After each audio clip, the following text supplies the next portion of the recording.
vai ita a ofa solo na fa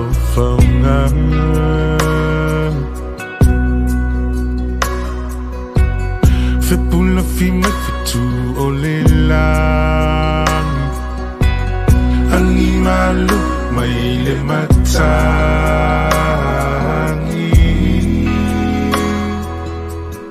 a o tu matangi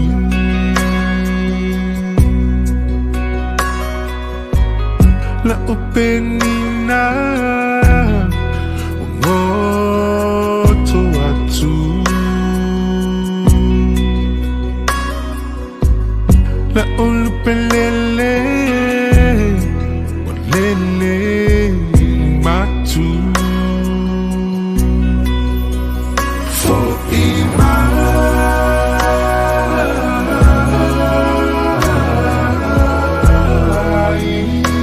no utama pelena for ima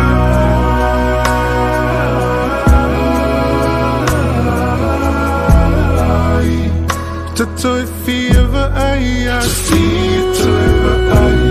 tu isi o tino popo feo eia tamai talasio elmona mai to feel na lule popo feo eia tamai talasio elmona mai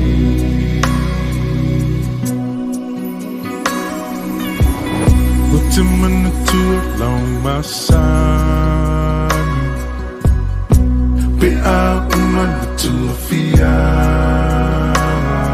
fi Fa ai u ise upua popo ai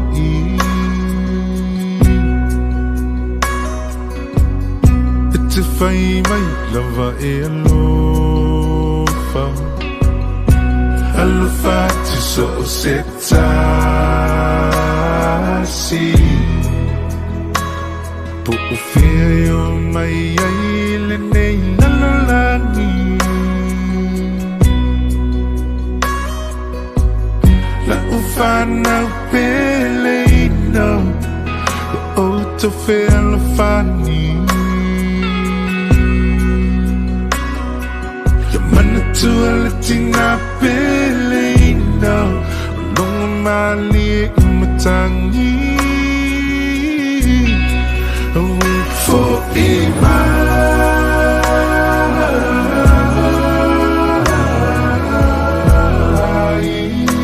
No utama peleino for ima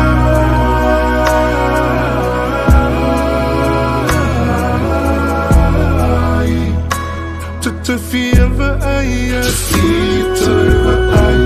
tu isi o tino popo feo eia tamai talasio elmona mai to feel na loli popo feo eia tamai talasio elmona mai to love if I could to love Kamanga no mai Te tamana yuna vai vai Motoi u te moan Ni he tonu te tautoi Toke lau ai tama Toke lau iki e ke te oko e toi Kai wiki e te atua Natalia e toku tamana Yeah, you mauna kaon E ki tota na manava Halo koe lomo No haita e te tua Loi mato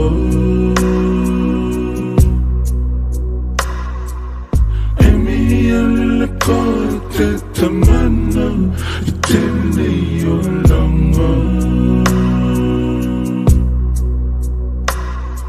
Te hita e wakalanga atu Ki tau kalanga For ima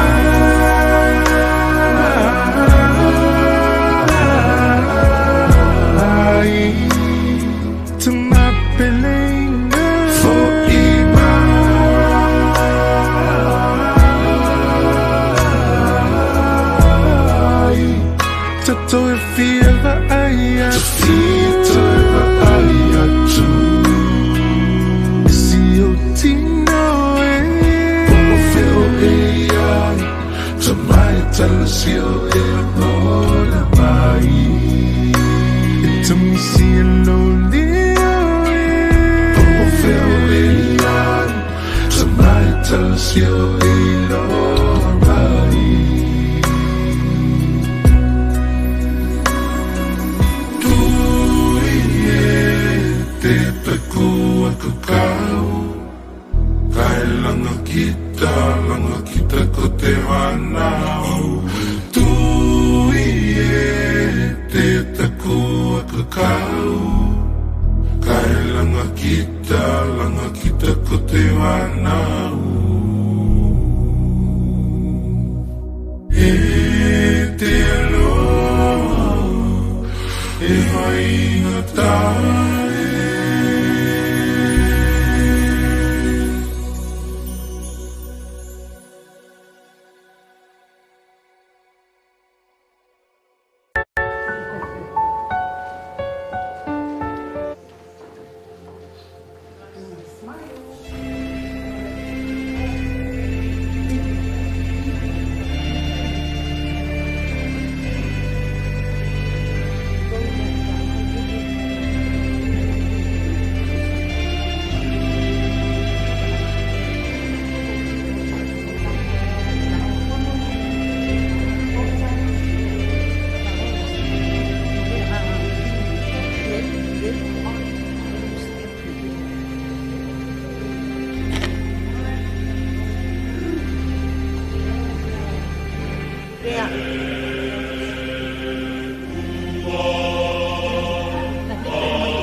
o te walau atu le tātou tāpuainga se i tātou tutulai ka mon mai le sao le tātou tamā mo lona sauninga whaleainga.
Teu whangara au, me se po ia pelenga wale, le tamā, le sunga le wao, ia Fonoti.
G-VAI fa tulo fa talo fatu pa ia malu o tātou tāpuna i le nei a fiafi sauninga whaleainga o le sunga le awao ia Fonoti Lepou Fatu Mitaina ia fa talo fatu ai le tātou tāpuainga le nei a fiafi sunga i toina ia mese o tau whatua sunga i whawhengainga mo tau whatua pa ia lasi o le kalesia ai maise wo mai masan o te whatalo what foi pa ia o ai ngalua poto mai le nei a fiafia wa le whamoe moe o le tāpuainga whaleainga o le tamā ia Mitaina le lavau a su mai ia le ainga sātango fio mai tango o le tau tasio atua su tampa ai mai se le tau a ese ma le fale atua. E foi ua su mai le tui atua whanofnofo mo on vai o lon toto. Fio mai ala malae whale fio o li ima le maupu o tui ana. A pere whale tolu masale au mua. E tainane foi le a fio whasina le suao. Malona maupu le alo ali. Su mai sa lu le fonga o li lo mai ava. Mali mai o le whale au ma le a inga tau lua. Ia msa whale taua. Pa ia nao le nei tapua inga le nei afiafi. Pa ta alofa atuai le suafa manu malo le tatu wali whaolo Iesu Keriso. Ia o le ona le ola ma le soifua. O lo whape nao na tatou maua le nei tuaso. A tatou poto o wale tatou tapua inga. Whale a inga mo le tatou tama. Ai o maia o le a tatou tapua i le atua.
O to umo e tinga ina ma maftia ia venga. Wa fo ia malo lo ai o to. Yo to wamo ina la wamo. Ma yo to fa o ia tia. A wa ule anga malu ma le loto mawala. Ona mawale o to o le malo longa mo o to wangang. O le ata to titaru. Wa mātou poto le ria i le nei afiafi, sauninga whale ainga o lau au auna, ia Fonoti Fatu Mitaina. O se sa mātou militino fatasi lau ngā ruenga, tonu o lau e kalesia. Ta mā foi o ainga, o e foi sa taitaina ainga ma lātou fuafuanga. O mātou o mai e mōri maulon soifua. Ai mai se lo na ola a o iai le nei la rolang. Mātou te moai o atu lava i la wafio. Mātou te mana mia lava le fiso soani a la wafio le nei tū la. E ala le mana o lo wanganga pa ia. Ina ia tauto o lua ina i mātou le whainga o le nei tāpua inga. Na ia mātou whaia le nei tāpua inga le moni ma le wha maoni ma le wha utauta. Ma le wha tuatua ma ia mawai se vi inga o la wafio lo mātou tama. I lo lava suafa Iesu o mātou talo atuaine. Amene. Alale lalo wha pokutong. Pese fitu fitu o la tātou pese. Fitu fitu pese o la tātou pese.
o le whaitawina o le tuspaia.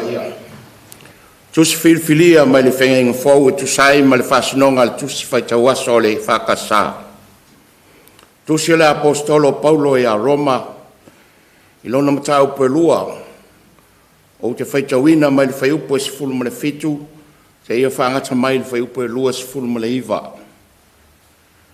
Roma i lona matau pelua o te whaitawina mai le whaiupo e sifulu ma le fitu te ia whangata mai le whaiupo e lua sifulu ma le iwa.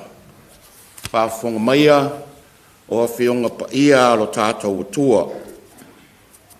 Whauta wa ingoa oe o le iutaia o lo e whalangolango foi le tū la fono ma e mita i le atua.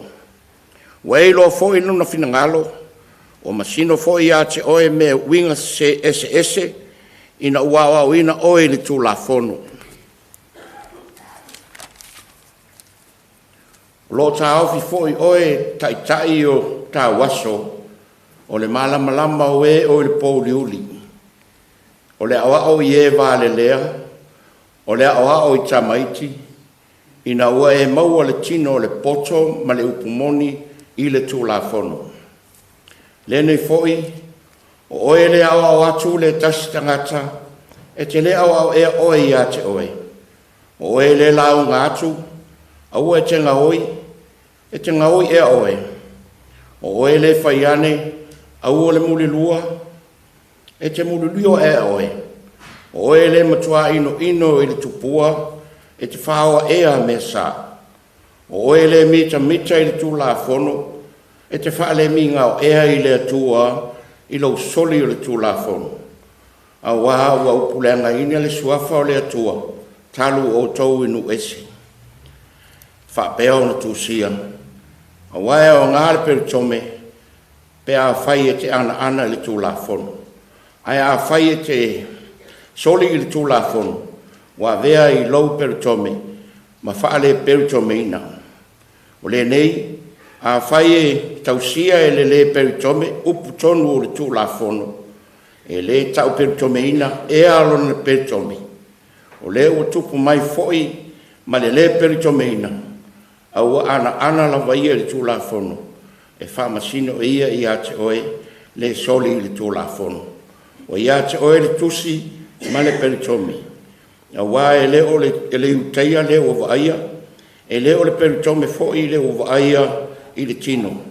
A e peitai, o le o vaia, o le utaia la valea. O le peritomi fo i, ua i le loto lea, o loo i la le anganga, e le i la le tusi, o lona vi inga, e le mai tangata, e mai le atua.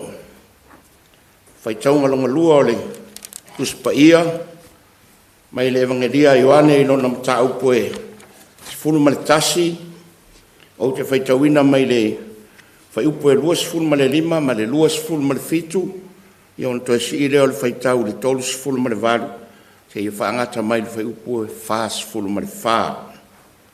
Evangelia Ioane, i ona mata upo e sifunu ma le tasi, o te whaitauina mai le whaiupo e lua sifunu ma le lima, ma le lua sifunu ma le fitu, toi si i le whaitau le tolu sifunu ma le valu, whaangata mai i le whaiupo e wha sifunu ma le wha. Ua whetala i atu i Jesu i ate ia, wa au neile toi tū ma le ola, o le whaatua tua mai i ate au, e ui lava i na oti, a e ola lava ia. O tangata o lau mafo i whaatua tua mai i ate au, e le oti lava e o i le whaavavau. Poua e tali tonu mai ea i le nā mea.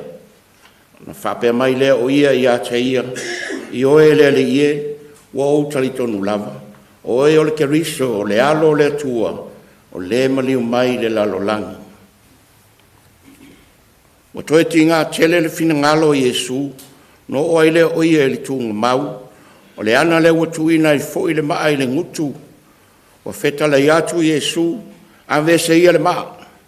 O na whai mai lea, i a te ia o mareta le tua fina o le uoti, lea li ie, wo ina manongi, a wao na po fale nei. Whetala i atu i Jesu i a te ia, pēna o whai atu ea i a te oe, a whai e talitonu, o na eilo lea o le mamalu o le atua. Na lātou ave ese lea o le maa i le ngutu, Na latu ave ese ile o le maa i lea mea, ma tu wai ye woti. Na tepa e lea o fonga o Yesu o whape atu. Lo ta mai o te whaftai atu i a te oe, a wawa e whaafunga mai i a te au. O aulo foi e te whaafunga mai i a te au e lea unoa. Ai peitai, o ofai atu ai, o na o le moto tangata o lo vanga vangai, na ia tali tonu i lātou, o e a wina mai a. O ia whetalai atu ia upu, na langa i leo i le lo tele, la sa loe, i nasa ue i fafo. Na alu e le i fafo, o le na oti, o fusi o na vai, ma ona lima i le fusi, o fusi foi o na matza i le solo, whetalai atu leo i Yesu i a te i lātou, ta tala ia i a te ia, i nā tu atu ia e alu.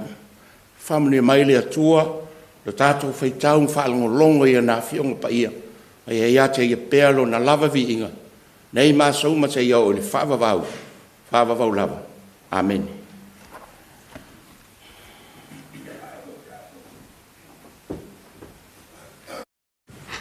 Ia, o le awa noa nei, o lo i tātou pō kalame mō mōri mau. Ia, me se lava ia nei o tātou ainga, ma whanau, ia, wō, ia, mai se fō ia le nisi o le kālesia. Ai, tu atu lo le awa noa nei, ia, mō mōri mau o le tamai a Fonoti whaafitai.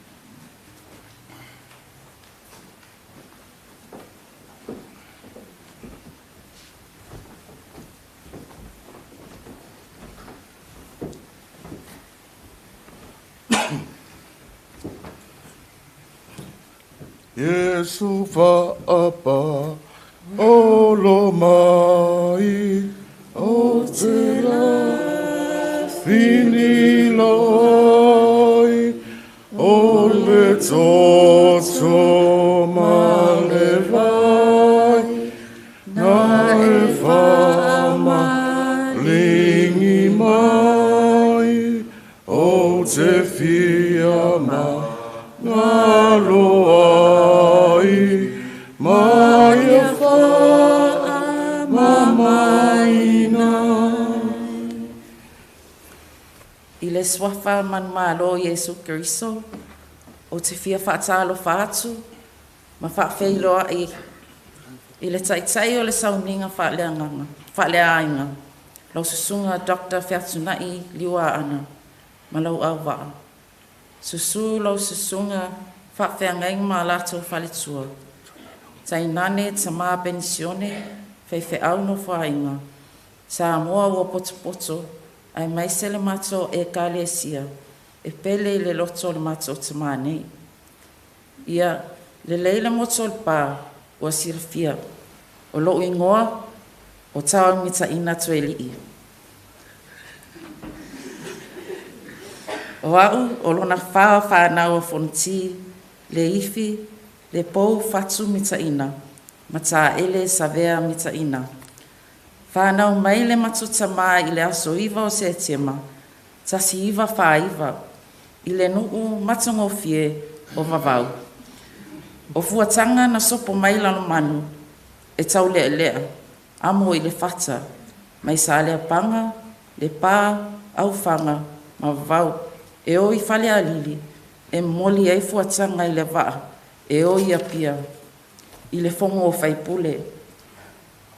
A whea atu i vavau, whato a whanau le tamanei, wha ingoa loa e fuatanga le mato tama, i lona ingoa tau lea lea, whatu.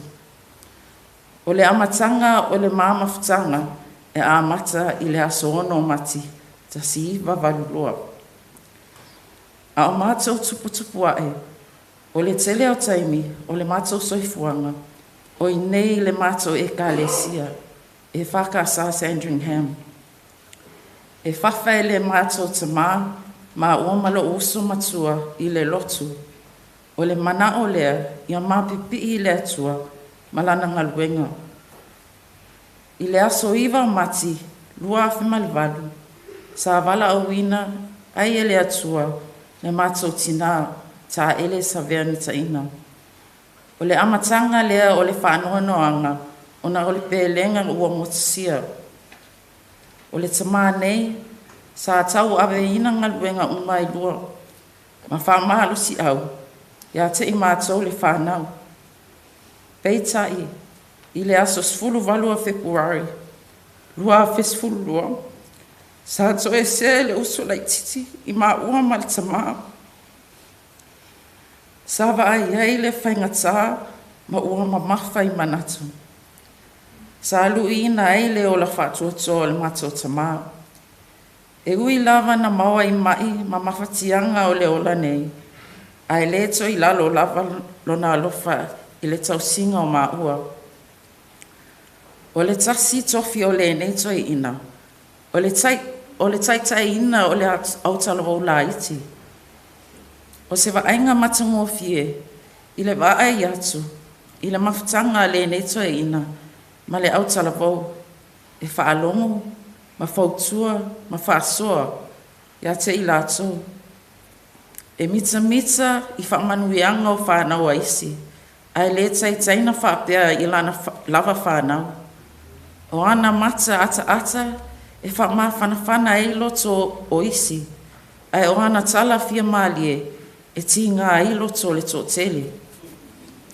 I le aso na au maua ina e lana tino. O fusi mau ia te ia.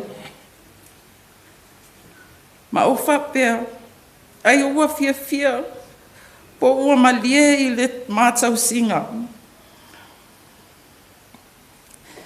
Ai vi ia pele atua, I nei awanoa o le tau simatua. Awa o lo nei tama. Ele o se tangata whaingo fie. Ai lea ua mātu oti. Ai maua pēr le mawhanawhana o le loto.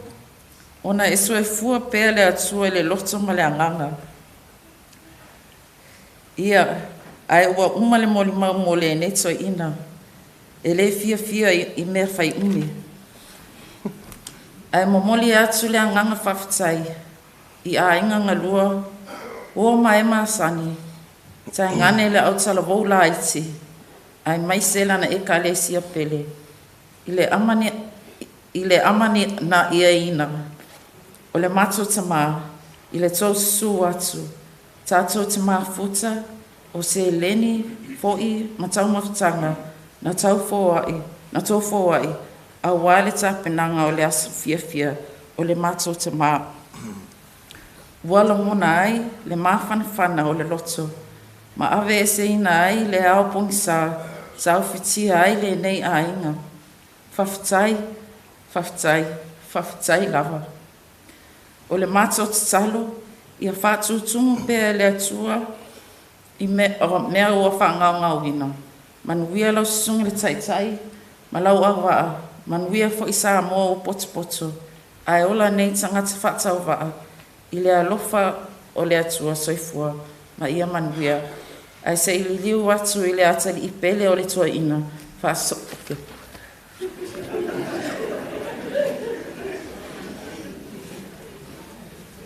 O moano whatara whatu le sungat whawhengenga. Dr. Reverend Fatunai Duano. Prana oba. Tangangi le sumai le sunga whatonu ia whamosiri mat whatua. Ia, o reo whaingaruenga tofi le tua. Ia, msamo potu. Ia, o roi ngoa o whasoka o roa kepu tuiri. Ia, o aura wilpaero stoina nei. Aro moni mau. E whia mori akureanga no whawhakai nei tuma. I le sifu whākau sanga sa matu ngā whutai. Ia na whautuanga sa mai lo urapane tingata. Ia awaru se rumanai. Mātou marwhānau awa asa whapene. Ia, Dad.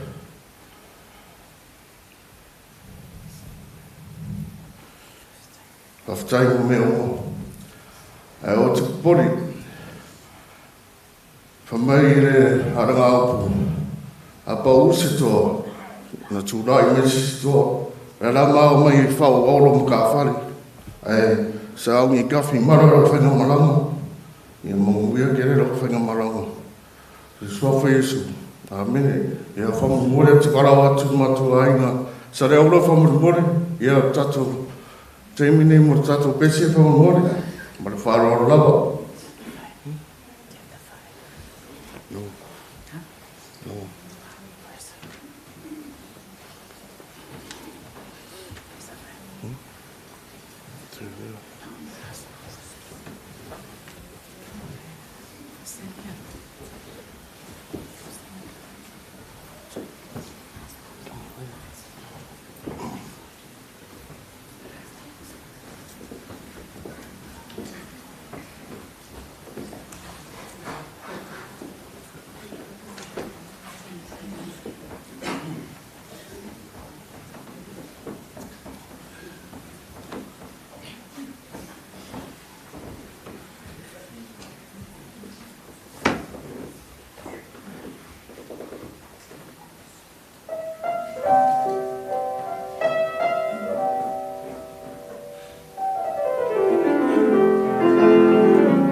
E tūla ia male fefe e tautala fui male ngatete le anga ua. Pa ia le mea nei. Ua mamalu fui a wao lea fio lea tua sisi lesi. Tūla ia ila ile nei a fiafi tau mawhai e. Whai se moli mau pupu e winga ile mafutanga male susunga ile a wao. E a pole a fionga fo i a fonti le tōwhai a le pou. I a po se tuangane fo. A le i alulua la se moli mau a lo whatau waa. I a e aona whai loa fo i a le ingoa le sotanga. I a male mafuanga o lo tutu atu. O lo ingoa o solofa tui le toa. Ia ua whai poipo atu i se tama au le lei mai i le tua ana. Masuia ai le whai u. Ma vea masuia i a solofa. Tui maualunga i le taiminei. For the sake of my dear nephews and all the non-Samoan speakers, I just want to briefly explain myself in English. My name is Solofa Tulitoa, and I am your papa, uncle, cousin's first cousin. And my dad is your papa, uncle, dad's uncle. E whai ese moli mau I le wha Samoa ia o le maso tanga ma le fionga ia fonti o fonti hao e sila I le polkalama na whanaua e se solofa tui le toa. Ia o lo tama o tui le toa. O solofa ma tui le toa. O solofa o lo na tuangane tui le toa.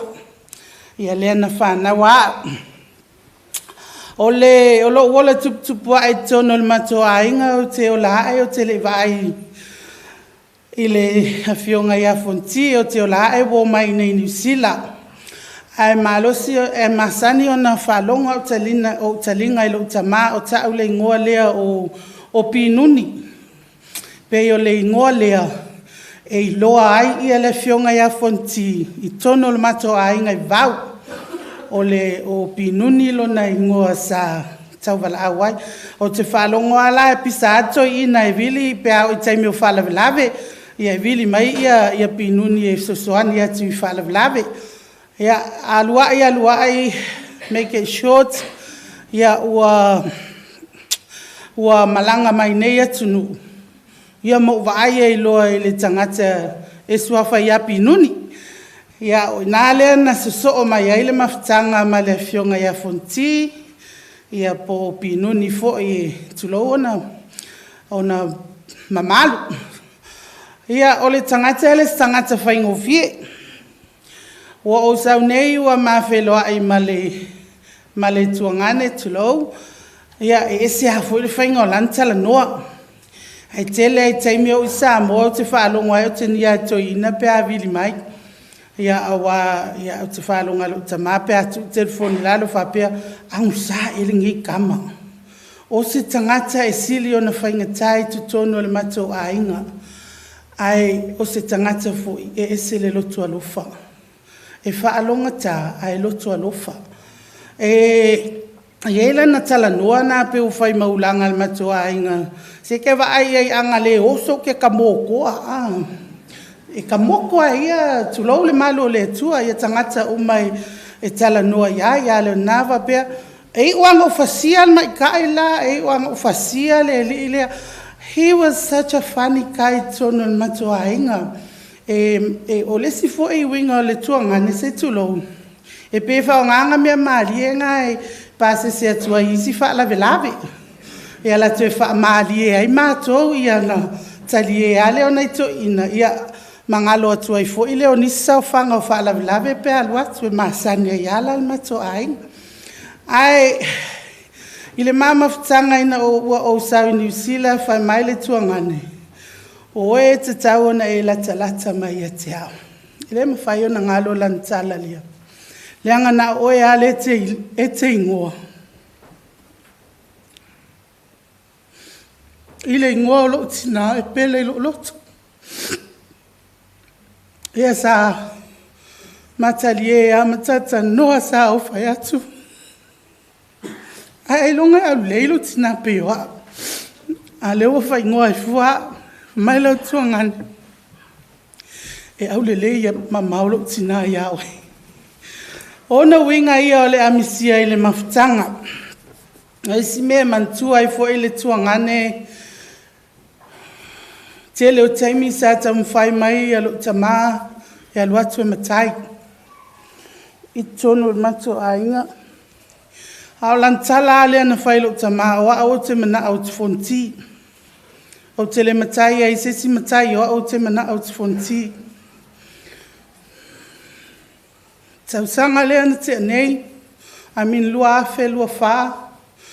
Sa wha suafa inai le suafa fonti. O le mitamtanga la le loto i le neia fiafi. Ua wala au le atua i le tuangane.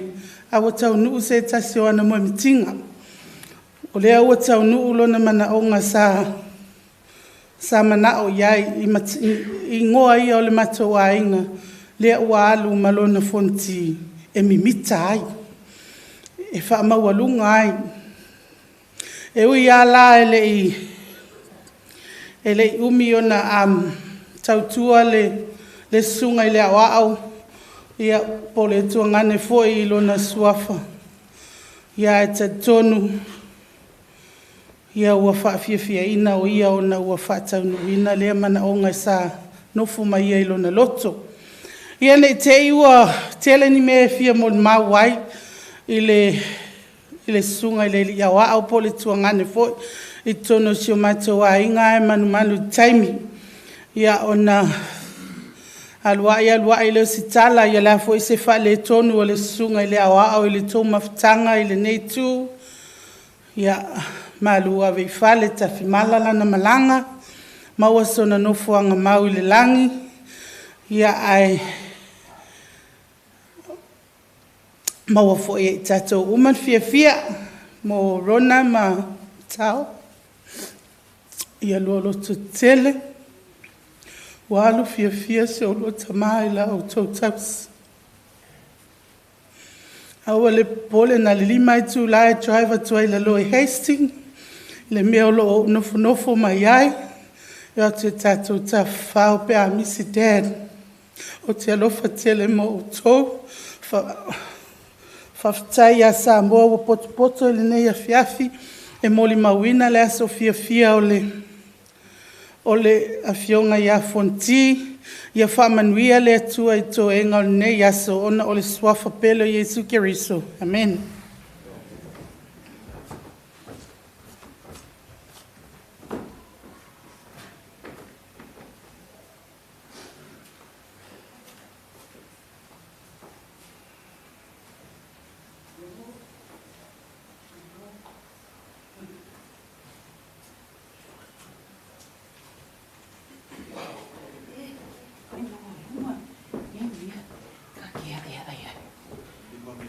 Ia, kolu mingo ke.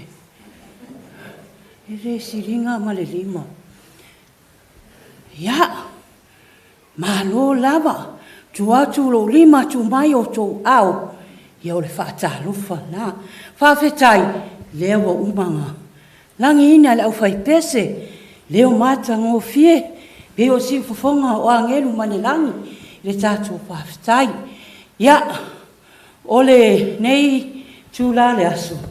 Nei tō tau mate mai, po aile nei whawhinge, e kūkua kuluma o tō nei a fiafi. A tō ta ngā ile lisi. Le koi inga lai longa whā, le wha asolonga o le whāngau. Ia o le whāngau ngai e paki. Le oso le koi inga lea wata oto mai. O a o lunga lua o le whāngau. Se kula mea whangau, lau mika inga leanga o mai Amerika. O leanga mako whai malanga mai malvaenga le mai Amerika. A o ke sau mai Amerika Samoa. Ia malesi vaenga o Mikainga e o mai Australia ma Hawaii. O lela usuia tu uma ia. La o Mikainga e o lava le lato tu fine leo fatupu. Ia loe ia ile sui o le tamaita ia mila. Se kula i mai ka kou Mikainga ia ngau mai. Ia kulunga e apea mai se paki. Fia mai oi. Awa tato whanono le aso fia o le tama. Ia o mako fai malanga mai lava o ngot fai ka kere ngai koi ingo. Ia e mese le whanau. O ke alofa kulava o skengo tawa. A o rona. Ia e leisa o fai kau ia rona. Kemi ngai. A o tawa. Pe ia o tawa kelenga. Mafuka mar koi inga lea. O le sauanga fo se kasi o uso lea whakua umaku. Le tūlanga o le ingoa mo bua lava ngai e koi inga nge o koi inga nge sao. Pingungi. O le pe mai kau so o e a o koi inga lea ya miu. Yoi, ya miu o koi inga lea. Kau fa penga o le roa uman mako ai. E kau nisi keimi wa on, nisi keimi wa off. Yoi, inga fai mai ale o karar koi inga le pe mafuka pa. E pe ia kau so o mai ea oi a kia. O ke so o ia ke oi. A le mea ka ke ese. O kulanga o ngalua. Ma le ngalua e kongo le kalesia. A maka ngoa nge markamangi. E si i mai lava langa e kalesia. Mea e fai tongo lotu. Ngā ruenga ma ngā rue ar koe inga le kongolo. Ngā ngofole mo mafofau. O kakalo fai. Fafe kai lau ngā rue lo fai e kongo le kalesia. Ai awangi e koe solo muli. Whaawawai pēa lau ngā rue. O a lawa fi kā. Ma fai ngā kā le ngā ruenga whika ia ima oi. Awangi e solo muli. O kere loa la kai mingei po le mea o solo muli koe inga. Ai o solo muli a renga ngā wa o aso whapenge. Kere ang kako muli mauwha. I mea lelei. Ia ai kako ngofu ama whaale kongo o kangaka. O le anga sala ngai umo. O le ari. Kako kalangoa kau mai uma mea lelei. Ma mea leanga. O le mama whukanga la. E lengi mea leanga. Pau lawa kalar ko inga whamesu o ia kiau. Ko kama. Sawa. E ngo whama whasi so o. Whasi au. Ia lalo o mua ia kiau. Ngo akala ia sa o uma lawa lang kala. O ako pingungi amlik Samoa e le i whaias ko o rua. Tu sana o maa ua malista mai tai lai. O le mwhainga lawa mai. Au tala voulong o langa. E le mwhainga alu si kama se mea e whai. E whai e onga vai. E onga e uai lo kama le ua skama i kemi uma. E sau wā kere lo kama e skama lea. Ai ino wā. Malanga fo si o mako kama. Ia ngā o aku lawa ma si o ngā whingi o rona. Mako alo lofa mai lawa le kawasa ako skoi inga. Ia e wha vai si o ngā huso. Alo e mafutanga matama o skangaka. E ese ma le loko alofa. Ka roanga arulunga uso, e re mawhai ana le awaia, fonki, ni me whai ana matu a inga. E whape ngā fo i la le skemi wa malo lo fonki. Ai whai e wona le mea whea wai. Ioi, sau mai oi Australia, whangai Amerika, sko e fo i mai koe aru i veke, sau mai koe aru i au wai. E peila wa ngofo sko i, ai whai e wona le ngā nuenga lea, o le whea wai. Ai whea wai a fole le, ai le whawhapea. O wherua e pone mea o saungi ka aka e ase skoi inga. Ai le ai. Tala toi ina. O anga me whai e longo lawa rona. O la ke leo se kusanga e whai. Whimanga oi. E kolo lawa ia rona. Whafkai rona. Lo kausi matua i seo ka mako o anko. Whaftai fo ia tawa. Le loa mai ai mako. Le whai nkāranga ruenga lo whengai ma oi. Ai whaftai o lo iai lawa. Le Shuko ai nga susuangi ya ki oi kero kaimi. Whaftai fo le kalesia. Ioi lo o kou loto o ni sa inga ruenga. Ari ngei koe inga au kou mafuka. Ka kongu lawa iei o whaale tono ngai ko ke loa inga. Ia e aua ko ke ngongofo. E o mai runga i mori mau. E le lei ale whaasau umai whafo. Ia nga ke aku maalia kuala ia. Ua koe mawhawhau ia alu mani manguia. Le malanga skoe inga. Ia o tara koe inga whapupu. Ia wa uma na mo le mang. Whafkai kele lava. I lau sunga tai mo lava noa. Whai sunga whango moa lau au wa. Ia. Ai. O lo ngoa pe ako. Nanga le musu mea le ke musu e kau. Ke wairongi tama e o hoa. O lo ngoa pe Trisha Siamu koe Mitaina. lo ngofo nge yam ni Samoa i le ngu le o amouli o le fai se au o le EFKS sunga le fo mai toina le atulangi fa le vau sui tai fono ale EFKS o au e ki a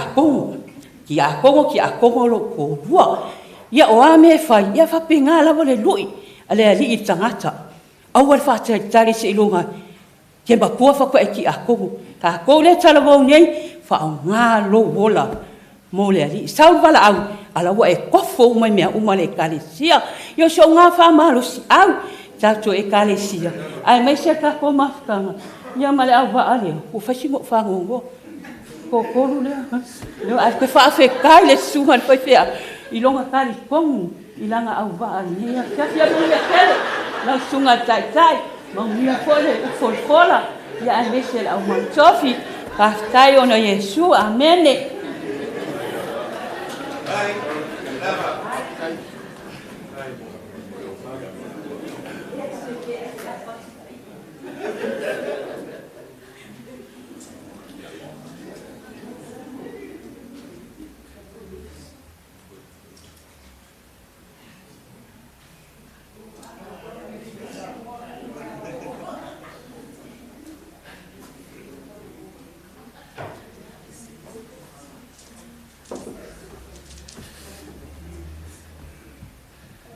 Ia, turolo tau tala, i sasi sau ngama, na lape leo tau ni tangata. Ia, momon si whaftai mariwi inga lea tua, ona o toi poto mai ono le, tato moli mau wina le, o le asfia ta mai a le ifi fonti, ia, aere i whaiase mon mau,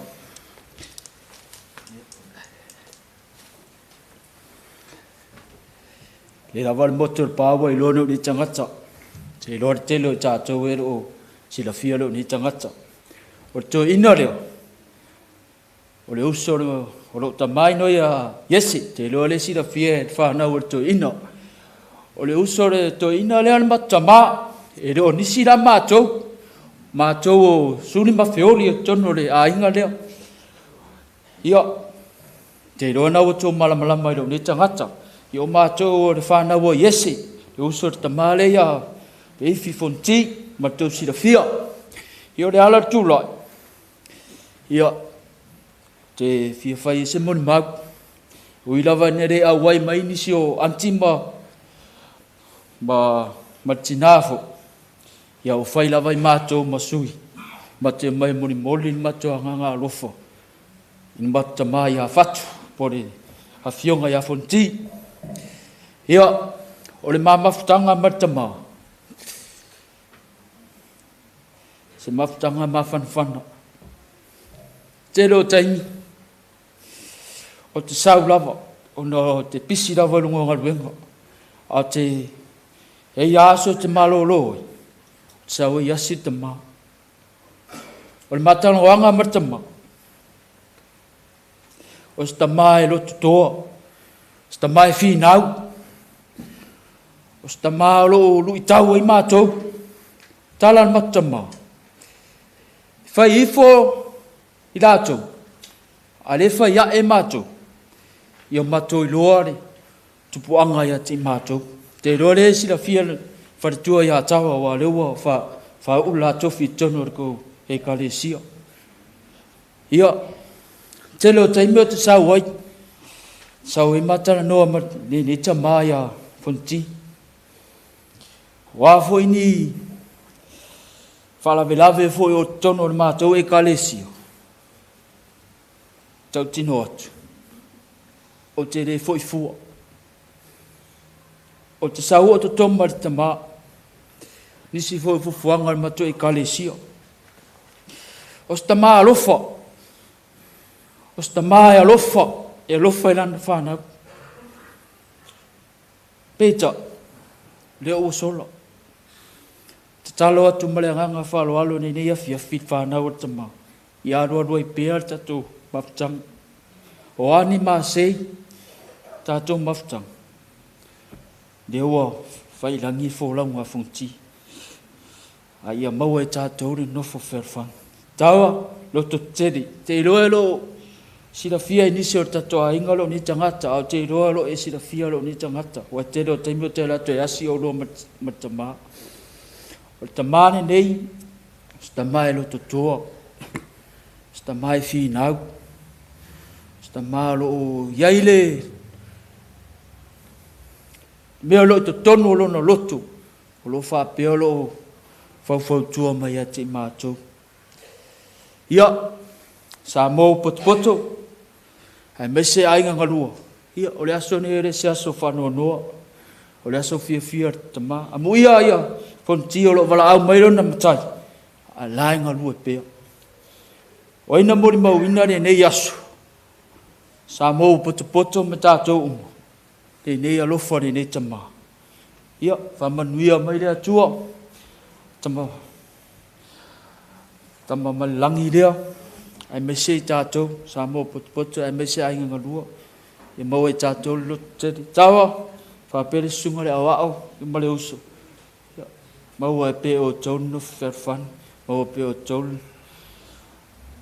loto mawalalo, mau e pe o tau le on sa, le wasola tama, ai a tātou mafuta peo. Ono o Yesu. Amen.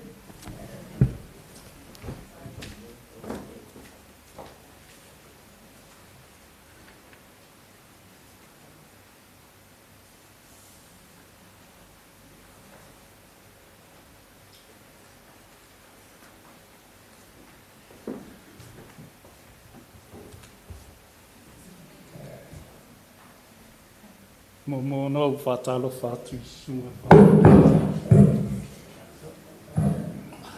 Sorry, wo la ville. Vale, pa io le to wa. Fatalo fatu le swafa pa io le di Yesu Kristo. Ma per no fatalo fatu le pa io malu nei a hafiafi wata to fatasio na moli mau o le wala au pa ia le tua i le tama nei. Ia aile i whaia sa umuri mau e mua o na u whailoa lo ngi tangata. O au misa nanai e timani Nasa O'Brien. O au o lo tina o long kuangange i a fatu. O lo tina i no i au asami Nasa O'Brien o long kuangange i a fatu. Paulele o le ingoa wo loa o ke le loa inga lunga suafa matai. Le la ke ka ua o fatu. A ele tasiva valu na usau me Samoa. Mala uso la kila inga fo lo el kong. Sama no fo ia fatu ma taele. Au lai ti lava ia le la fana. Ta faima mala kuangange o drona tawa ma va tupu wa amie le tua fa peltina le ainga. Sa matonu nofu o umina matonu nofu. Kele mori mau o ke alu i maliu. Nga o mele leia e lau kakai. Ele leia ai. Ainga ngai kua me lelelei. A le la ka ua ku me lelelei. I lau anko lea. A mea mon i la mga kupu. O la iki ka meikinge te tulau. Tasi aso ngau sawa i kongol fale. Ka ngisi ka meki o whakapole me ukupu a lai loka e whakul poku. Lai whasilang ko rua, lai whasisilom ko ka ele.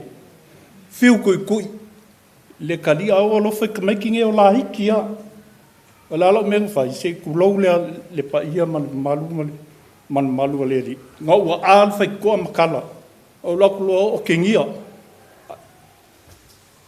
O la kulo o kengia whak. O ea wheku alo mawhawhau se kulo. Whawhena e whaia le whikangi skameki. Le ei maskala. Nga savali mai whafo. O la kuwha leole ia ka ele ma whai ei. Sawa whaku alu whafo. Ngofo ai. Whakwele whikau i aele, o lau ke lai kiki. Whakwele whikau i le menga o e whaia le pula maka ka meki ngei. Lesi mea, ngā whasia o e whak. Ngā whasia o e whak. Leanga i al whasinga pei o ke le maindinga o le kuangangi alo ki ngā. Ngā whasia o e whak o ki ngā inga. Pawal mea e le sa o kalanga whai, le kalia se upu. Ngā pawal mea ngā usawa pikit ke whongi au vila ki ngā ka uma ia leo mea ia, vai mai ku i el ke whongi.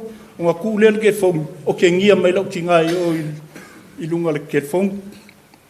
Ia o mea ia, mea ia kaunga ka ui, e ka ngaka i mō maliu, e kuloku. Enga leo mai, ele lei kele i ai, ele lei kele anga mea ngā whai. Ngā ngai kua me le lei. Whaku o skangaka le lei. E le lei ngā ia, mō le vāo ngā ia, ma le kalesia. O skangaka kaukua, le loku o le li, skangaka whai ainga, ai longa lave. A mākalongoa mawhaku, whai mei anga ia o langa ainga i wawau. Whai mei anga ia langa ainga i wawau. Ia, ole a inga fo ia. Ai si kemika ke... ai si kemika ke... a kensa i laka mawhawhau ia i langa whai mai. Rona matawa, ma lie, mo whai lon lau a inga. Lua whapele ai wa walu ma ulei lo me o lua. Wai o lua. Whea o ke alu ai, o lau lokoa o lua. Lau le ai looking a le ai lua uso lai kiki. Le rau o whai malanga luka ma. Le sila fia le li. Ko anga kakalo. Whama whangwhanga mai le li ia o lua.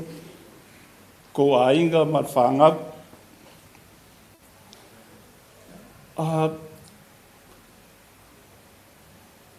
O ke le mamalama ke le i le kule a lau tinga. I a inga whamadia kule i mako a inga. Ke le mamalama ke le i le ngawha o le kule lau tinga.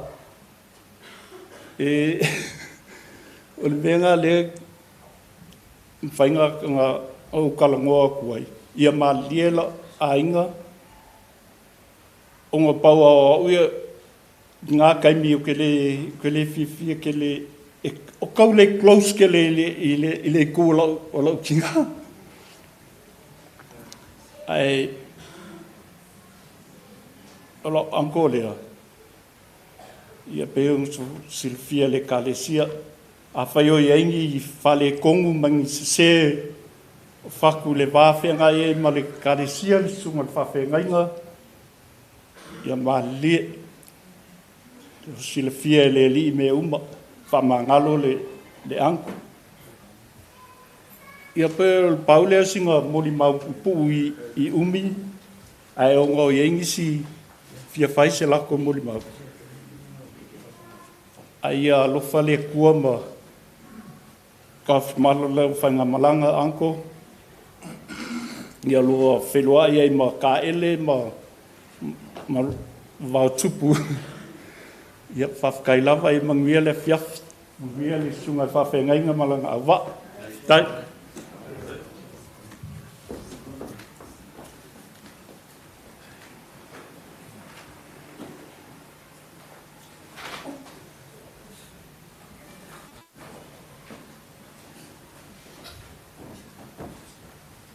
Ya, oye, Fatu Lowe le koyo le mar. No ama tangata mai wore o i bunga tula. Fatu Lowe, tai na tanga. Bunga ko mai mo ko ba. Fatu Lowe koyo le mar le kalesia. Wa o so swali. Si akono.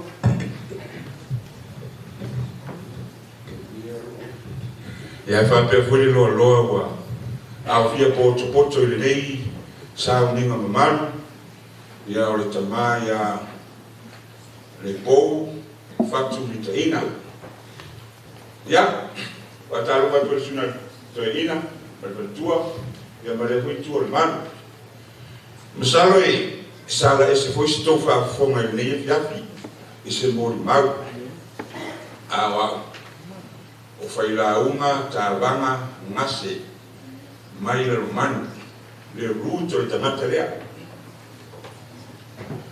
o paisa utala la titi ya Mitaina lana masalo na le tulaua o vavau le iloa ai le iloa tua atu o vavau o fuatanga whauri na usu ia sapoa e iare whanau i toa lima o le whanau na toa lima e iai rona tali ile o fuatanga whauri no ia siona suli la o siona nei a tau wafio atu i le romanu i le ainga o fuatanga e ta ua i mātou o suli o siona la rena usu ia pai iai whanau e toa sumartas o le sumartas na e iai maulalo na usu iai fui o sa le whale maua i loa le whanau le e toa wha e tasi le teine o maulalo o le tama ingo ia Mitaina o le tama ingo ia Desimale ia maresi tama ingo ia uta whale o suafa nei a le wape o maulalo la e tupunga mai ailo tama o le tuangane o maulalo Mitaina na whanau a fatu ma le whanau umarei babau o lo ta oto ni alo manu e si uso o Mitaina ino ia lia o lo ta oto si o mantu a ina i alo manu ia masaro le whanau uma o babau uma na soifua e ai maola e ai ai pe wao ngare ni mafutama o iloa ai la iei tuku a ina i alo manu ino o usama i si usama sa mo e tuafa sufa o sau le roi le vinu o sau le o kilani fai ngā ruenga lo watari fai o tiu peo ina arena mo e ma mafutanga ma fatu na watu fatu e whafungaru na aola e o te lo watari siri lo fatu sorry feso ai me sa mua fai me so watari o sau me la manu fai me tu lo tingo le ua ni tua o ai so tama ta o tuer tama fai mai lo martu a wuta fefe Fere te no foi. O te ia o fare Preston Road, o tu watu. Ma fei loai, ma fei o popoai, ma mata le noa. O tala unga o matu wai ngai la man, a wai le telefoso na iloa. E le telefoso na iloa le matu wai ngai la man. Le anga o vavau wai le sa olai, le sa maua le mau mua. Fai mai non tala ia te, na fai moa ia fatu. Ai na tue fai moa ia pinuni. O te lare winga le nai no pinuni. O miso le ingoa le fai moa ia te fai fe awa le matonu. Ai o uloa muli an. O le ingoa le poloma. Ai o tala fo ia le fai fe awa ia so ia sa ia se tala ingoa ia se tangata ingoa ia pinuni. Lea sa fai moa ina ia. Ai fa mai o te fia e ingoa le fatu. I sa o le leile. Le mori mau sa uma. Lea sa maa vai atu nei. O le mafo amana ino waafe. O tang fatu. I iwa bau. Le ana mo wailonga i moa lea o fatu. O suafa o le suafa le pou. Le ai le pou ai nei, o le pou, o le suafa o se o matou ai mai le romanu. O tamata uma e suafa i moa i o matou ai. E le ifi uma, le ifi le tawa, le ifi le pou, le ifi le faila uma, le ifi le vave. E ave uma langa i moa ngar kamaro sa kiwa. O le ifi, ai moa o mlera mo matai e o matou ai. O se tangata wananga mai e toe sa ini ma toe fasimu. Au na tua le sofua. Sa o fasosoani ai mo faso ai. Ona o le ola o nalo. A anu anu ta inga le patele me ta fawai. A ia loa e lau whanau. La ia loa ai mai le romanu. La ia uwe ili lese se fasinu sinomia o tope a watu. O lo o iai le romanu lo fasinu mama. Ia o te whawhitai tamai le mai tau ai. Pe whaatolu nga si se atu mawhiroa. Ai o te mire na mai o fiu e toi nga mai a te ora na telefonu. O fiu fo e toi vili telefonu wa le tak. E se i olo ino umau le tala. Patoa umau le tala i asa. Wa a mia le tamane e le li. Sa tau mwhai e resa mato whilo e o. Whaftai le pou moro sao fo i siu tamani o lama. Ui lawa i na uti le taimi sa tamafutai. ia o fautuanga fo isa ia o mai ia o lo o la pe o to la ngal to tangata ni o le leina o la mai o matua tangata muri ia la sa ta ua ia ta sa ofisa i ia o te o la ni mo mai matua e pau le leina o ta masa toi happy there Datu ola pe ia por ta out da filmara no malanga fat da filmara de kale sia ma sunga fa ngaima da filmara de aima da filmara wo mai masali mo atu mo kito ma tu sa ba ko ya tu ma to e man mi tele sa minga anu ya le e tai e le sua fo Yesu Kristo amen.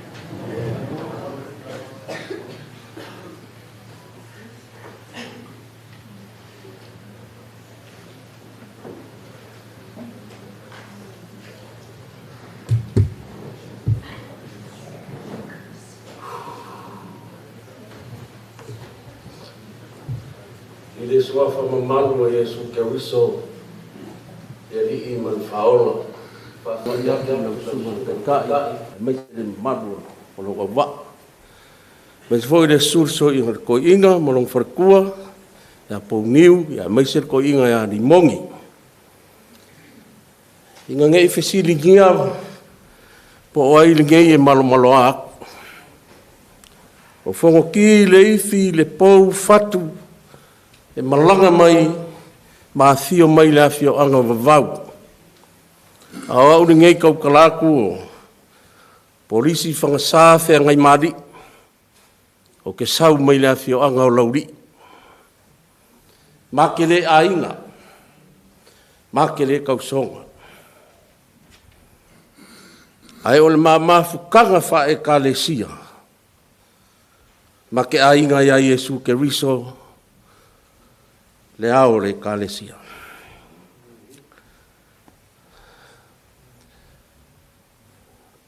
Masalo pe o le lua kausanga karu mako ngofo i le awala i Manrasco, Denny Avenue. Ai muva kuloa i le sunga i la oao, malifalekua i a ka ele, mga iongalo. O inga a makail mako mafukanga, a onga sianga whangau i Auckland Kios.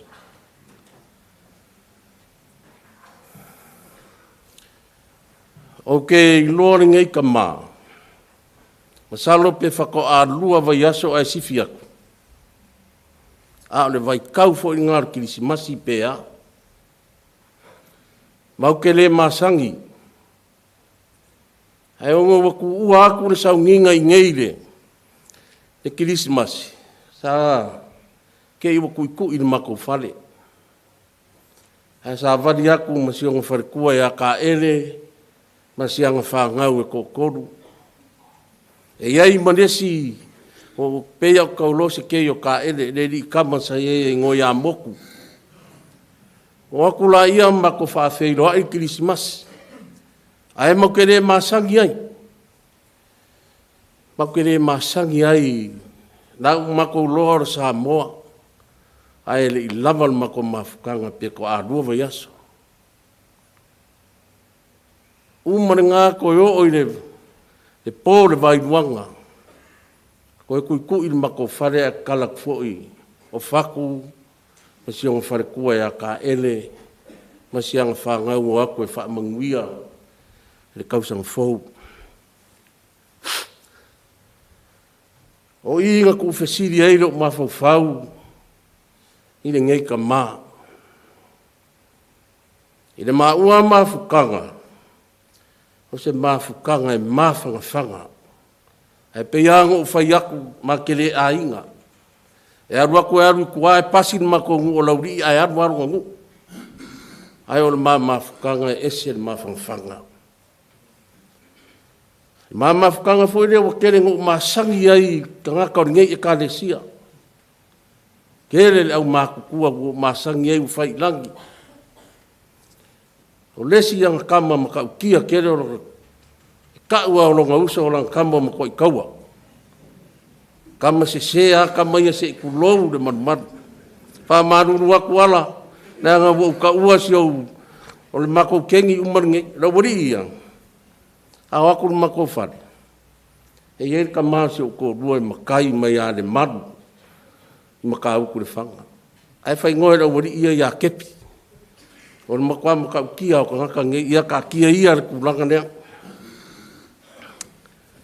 E momori no wanganga whaafekai i alo mwhangau malanga mai Amerika. O le kele o le maa mawhukanga mawhaku. E misi alofa i whangau i alo ngauso. Whamailanga kana.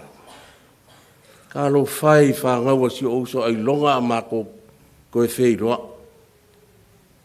O whakura i e oi, ai ka umai o le whangau a si ouso. A leo o kei no wharongo mai o moni mau aku se kasi o whangau i alo ngauso.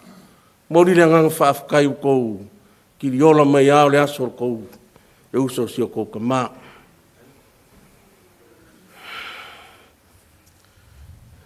O ke leo kari kongu wa mariu whaku. O le pōle aso whalaire, aso lusi furu. Ka maa e vai. Ke ala lea lo whai aku ke leo kari kongu wa mariu whaku. Maa eva le fiafi lea, whai menang kalaika. O leo ke loa oe ko kele a inga mo uso i kukuila. Whaku ia. Mai, leo ke fia haru kukuila. Ia kulou whai kala whakama. O whaku lea. Ma e fo i mai Amerika. E sau mai Australia e haru whaafia. A lela koe whai mai koe haru i kukuila. E kulou ane manu ma whangau. O kausu e ngā sau wa vāngai ke haru wai aia. Ia ngā aka lea. Aka leo ko inga. O mai nang kala. A ka waku wa e fikselaki. Ia longa winga wa e sau o inga i au ngofa o inga o. Whapenge ia kala ngawhai.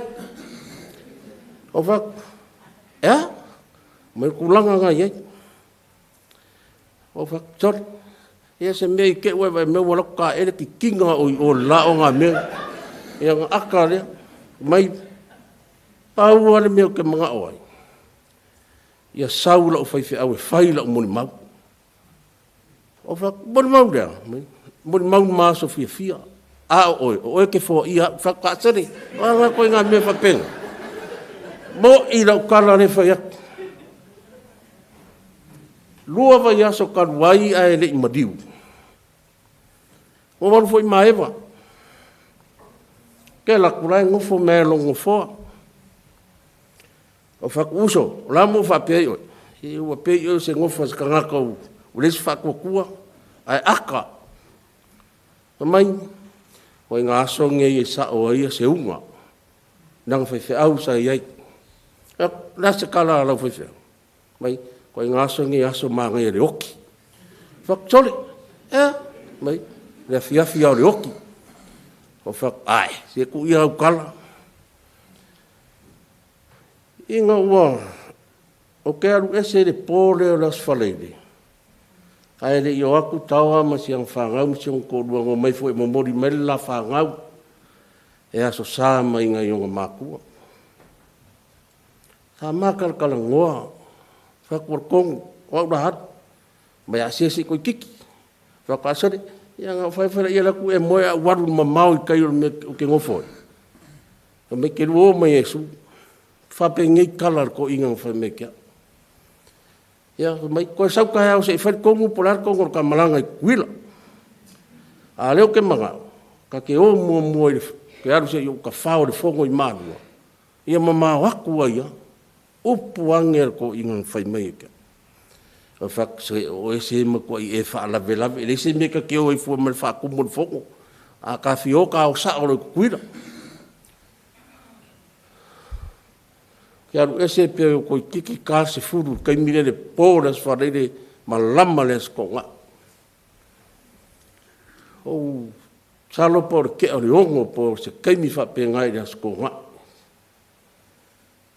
Ko sau, ko aru no ien whare.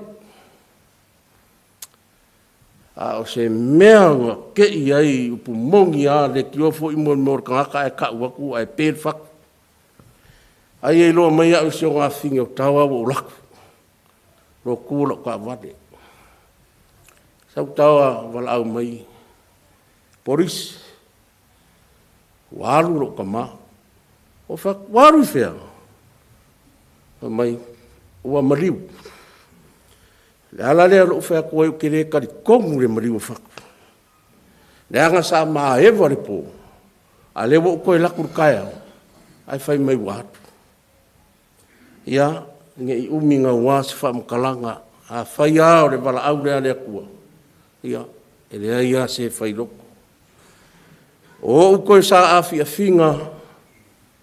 Mo Fonoti Lepou Fatu. Fatu. O le la au ma whala. Na fofoa e le atua i to tonu o lona ainga. E atangia i onga fōlinga. O lona ao, o le maungana tapu e mai le langi. E whai mataulanga mū i a Yehova. O na mata, o mea wa ai alu ma mao. Na ia i loa atuai le nuu le lei. O na talinga, o mea whaalongo. Na ia langona ai le i uleo.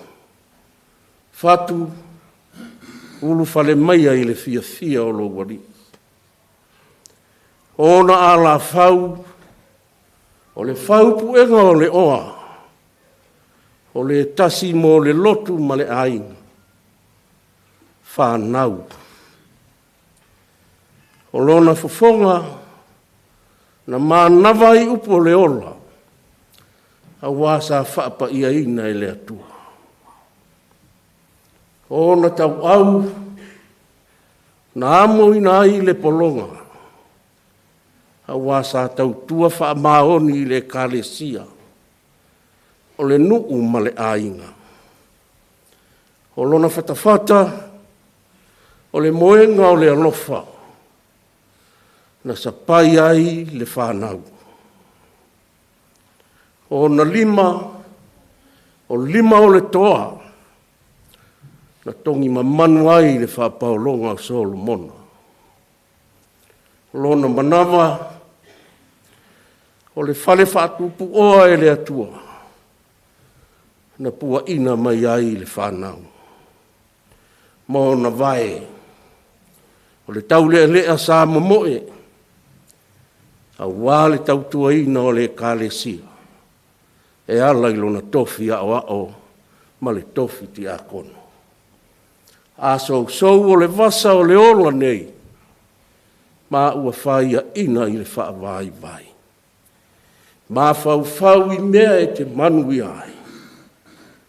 Te ofo te le ai ma whawhetai. Manguia lau malanga Fonoti Lepou Fatu Mitaina. Whaakai moro ua manoa.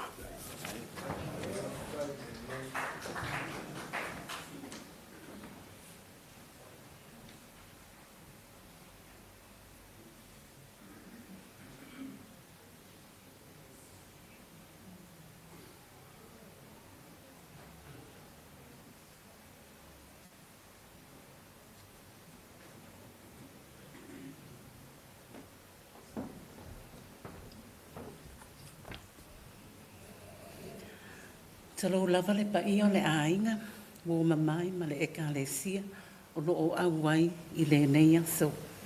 O a o nei o lo o ingoa whawhetai, lutu. And of course my husband's in the back. I'm now married, so it's Allberg now. O te tū I luma o tō, ma le anganga whawhetai, ma le mamalu. E whaasoa atu se moli mau mai lo mātou loto, I le soifua o le tangata nei. Sa avea ma whaamanuianga I o mātou ainga. Ia amatapua I mai le anganga pa ia. I le nei tautalanga. Ine ia avea ma whaamawhanawhananga. Ma se whai longa I le ainga. Lo mātou alofa. Mo fatu po o fat man foi. e pele ina i o mātou loto. O le au whaasoa atu lo o moli mau, ma lau saunoanga i ngā ngana whaaperitania. Ai o lo tu mau pea lea nganga lo mātou alofa, ma lo mātou whaafetai, mo lona soipua tāua. Today we gather with full hearts to honour and celebrate the life of a man who became so much more than a family friend to us.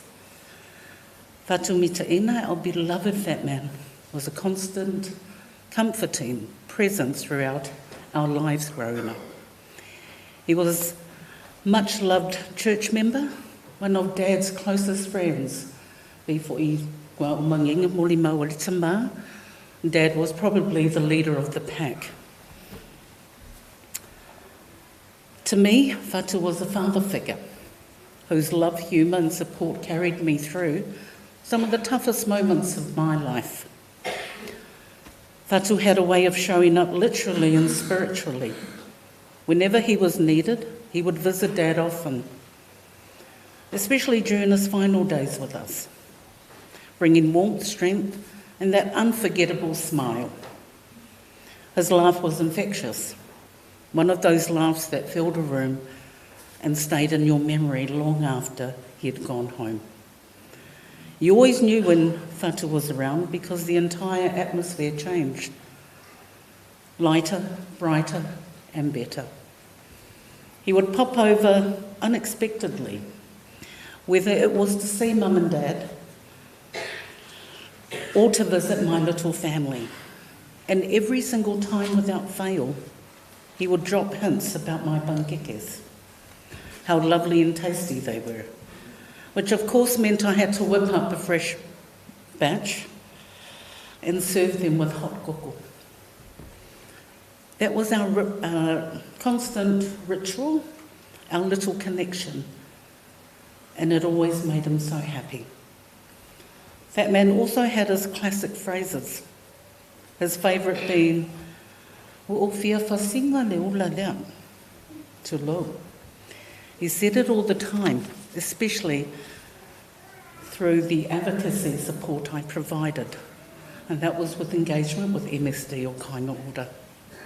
It was just his way, and even in those moments he still managed to make me laugh. What many may not know is that Fat Man carried one of the biggest hearts I've ever known. He was the kind of man who would give you his last dollar without hesitation if he thought it would help. He cared without prejudice, he loved deeply, and he adored his children and grandchildren. They were the pride of his life. I will forever be grateful for the way Fat Man supported me and my family during one of the darkest, most frightening times of my life. When I was in Australia and facing complications giving birth to my youngest son in 2005, the prognosis for me was not good. My parents, who visited for a holiday, were struggling, they were scared and they were far from home. And because Fat Man and his family were living in Villawood, not the detention centre, guys, the suburb in Sydney, Mum reached out to him. In true Fat Man fashion, he came immediately with his whole family in tow. You'd remember this, Rona. He stayed, prayed and surrounded my parents with comfort. Through those prayers and that support, I made a full recovery from what could have been a life or death situation. I stand here today as living proof of the power of prayer and of the power of a man who lived his life with faith and compassion. Fat Man, thank you. Thank you for everything you gave to me, to my siblings, and to my parents, and to my own little family. Thank you for your love, your laughter and kindness, and your unwavering presence. We are forever grateful. As you reunite with your loved ones, and especially Dad, please give him a hug from us. I can already imagine Dad teasing you, saying, "Kua le whangwhakani aku se o." Rest well, dear Fat Man. E manu wia no malanga. You will never be forgotten. You will always be loved, and your memory will live on in our hearts always. Whakatau lava mo le awanoa, and love to both Rona, Tawa, and the whole extended family. Whakatau lava.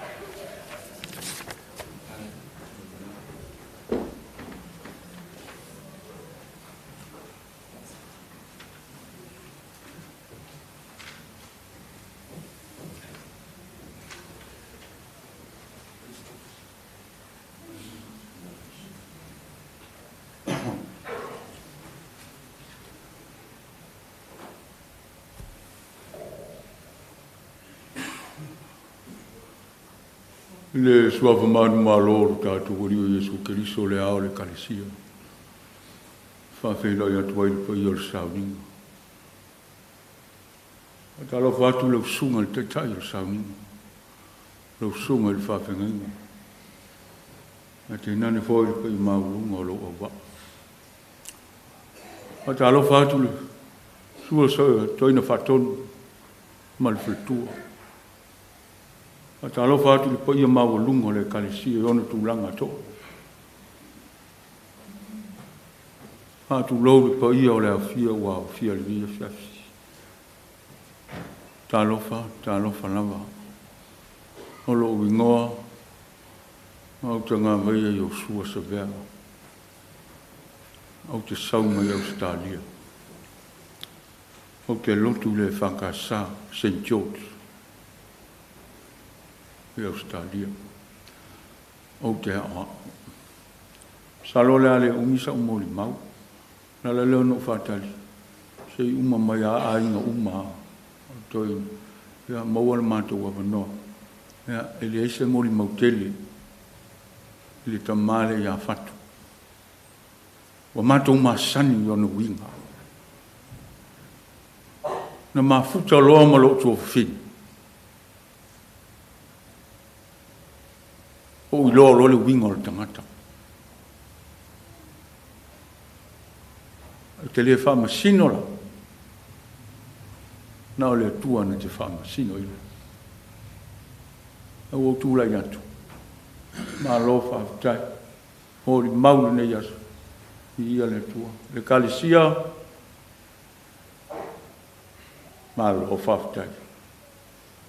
Ia na o tō masani i winga o whatu. Se tu lou le suaf Fonoti ia po le poufo ia mai se o ini si ona suaf ma lo fa tai wo to ma sani ai ma lo le ngā lue le tua ma lo ni ngalo a pelea ia o au a fai ma matu o tamiti nei o rona tawa matupu ina ua maliu ma umatu se o matu tina ta ele ya a matalona a puti maile va nga le matu te mafuta ma rona ya le ti a kono le matu kalesia ya manisi al fanau ma pelea a te tele lo tu su mai matala mai o arnias ua maulu ngai samu ala watu la fanau yo mai la ia o wa fa mai ya fatu o to o mai le usu tatu pes na le pes ya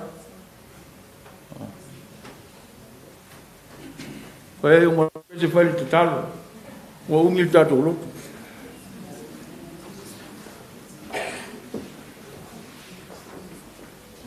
yo le ainga nei ele se tama na alfa no tini la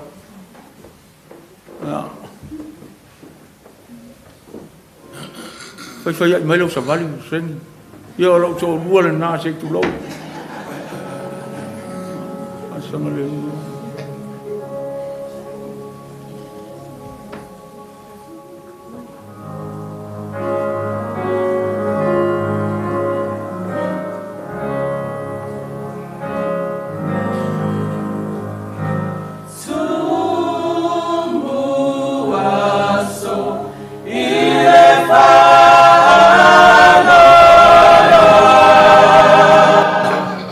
Oh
o tātou tālu sama.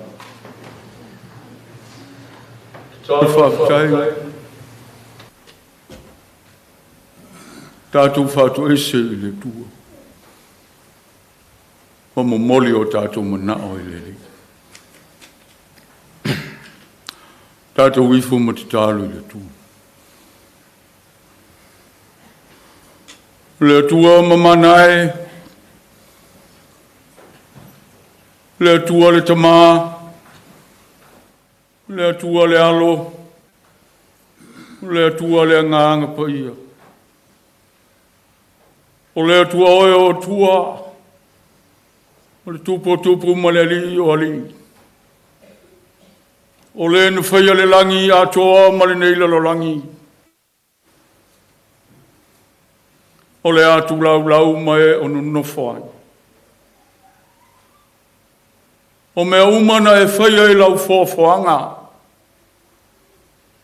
Na e whaia lava. I lau pule sili ase. Ma lau mana tele. Na ona e whetala iane. Ona iai lava lea. A oe foi o le tuana e whapitoa le whainga o le tangata.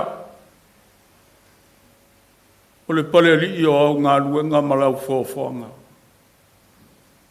Na e whaia lava I au a au pa ia. Na e whaia I a whaulinga I lau whio. Na e manawa I le tangata le manu waula. O na ola lea. O ngā luenga ia le li e malau whawhanga na e whaia. O lau pule au. O oe o le tua ifo uma iai me uma. O me whai leo ma manawa o lau whawhanga. E ifo ia te oe mawi. Ai maise lama. O le tumutumunga o au ngā luenga mamana. O le tangata lea. E ifo mawi ia te oe. Ma au auna ia te oe le tua soifua. O le ala foi lea o lo mātou o maile ne i fiafi. Se i o mātou o langa ina. Le vi inga o le whawhitai o le whamanu. Whane ne ina lo suafa mamanu. Ona o lo alofa ma lo whamaoni. Vi ia oe lo mātou o tua. Whawhitai lo mātou te maa. Ua mātou poto I le nei fiafi. Ona o lau wala au pa ia I se tasi o tamā, o le sa mātou ngā rumue le lo langa nei. E whawhitai. E le aiso mātou loto e whaia. E pule lau fio. Ua umona e whata o tole a la fua. O I mātou le soifuanga nei. Mātou te ola. Ai mātou te whalo longo o wheo iai lau whina ngalo. Mātou te usitai ma whaia. Whawhitai ua vea le maliu o whatu. Ma ala ua mātou ma futai ma lau whanau whatu tua.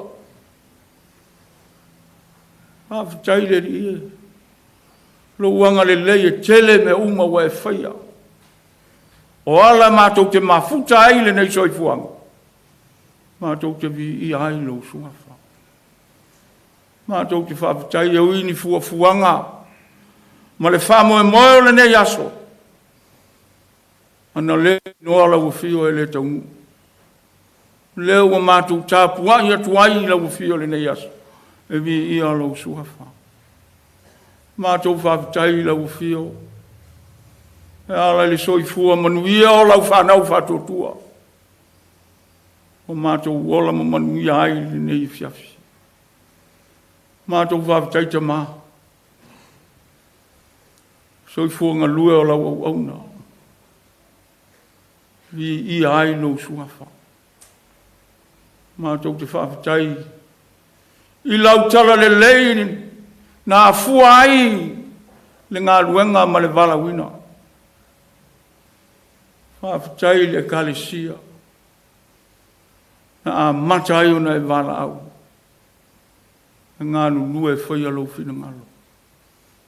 I alo suafa tau tasi. Whaafitai le tele ma le ano i o au mea alofa whaasa whukapea. Mō lau whanau mai mātou umau. Mātou whaafitai le rie. E ui ai na mātou wa ia le malanga le maliu ma le oti. Au whai le maala mātou te mafuta whatasi ai o mātou aina. Sa mātou vala vala. Au a mātou mafuta i loa lofa. E ala i le wala au pa ia ala ufio. Mātou te le pole mātou tuale. Mātou whaafitai ta maa. Mea umawa e saunia. Mātou te vi ai lo suafa. Mātou whaafitai le soifuanga lue o fatu. Tā leni ma mea lofana e fōa i a teia. Ia wā le wala wina e la ufio le ngā luna. Vi ia lo suafa. Taune ia vi ia ai la ufio e lana au nanga. I mea le leina ia whaia. Mātou whaafitai ta mai le o mare ta maa inga. Le tele male ana no ai au mea lofa ne sa mai. Na whaatino ina ai le au nanga lue e la ufio. Mātou whaafitai le tua. O manuia le kālesia. Sunga i le whaafenga inga. O e whaitua e maisa le kālesia atoa.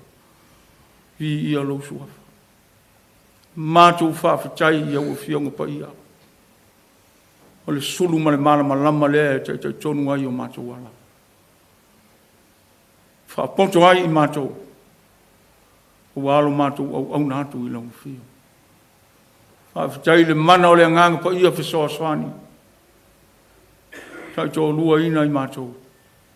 A mātou iai le nei lo langi le tō mau. Whaasiri sili lava lo mātou nganga whaafitai. E ala ia Jesu ke risolo mātou wari whaola. O le na saunia le tō ngiola whaola mo i mātou. E ala i lona soifua pa i ātou tō. Na ofo ina mai. Talu i mātou le whanau ang salaina i o mātou maua leola. O umona e saunia mo i mātou. Pea whai mātou te sala mō ma le nganga o le whātutua. Tali tonu ma whai alo lava whina ngalo. Tu mauro fio le viinga le whamanu ma le whanetanga. Nei, i o i le whamava. Le atua mi o tonu e. E tonu ma ato toa au whamasinonga uma. A mātou wangaia le tino oti le nei aso. Le ai se me lilo e lausi le whanga. Anga sala i mātou uma, e o lava i leo e vala wina. Mātou te le whamasino wala o fia e tonu au whamasinonga. O mātou atu male nganga whamau lalo i o numa. E whamangalo la o. Whamangalo la mātou i whonga nei. A vele toto pa ia Jesu ke risolo mātou wari whaola. E ma ngalo ai mātou. Le tua whawhafonga te talo e. O e lava o le tua tani mana. Whamanuia maila u fio le sauninga nei. Whamanuia le u whaimu te tai o le sauninga. E maise. O lau whanau whatutua. O mātou poto i le nei aso. O no lau wala au pa ia. Mātou te tālo whamanuia. Le nofo autoina. E maise o lau o whai ngā ruenga. O ngā rue ma puna wai. O wala o ngā ruenga tāla i malofi na ngaro. Whamanuia. Le kālesia na au na ai lau au. E iai au whamanuia. I lato foi na anga le lei malo lofa o soi fua le nei tama. Ia eu famu yanga ia i lato. Mātou te tālo le li. Atasi mai la ufio e le sauninga nei. A mata mea uma le manuia. E i uatu mea uma e le fasili silina o lau lava vinga. Whamanuia ai ngalua.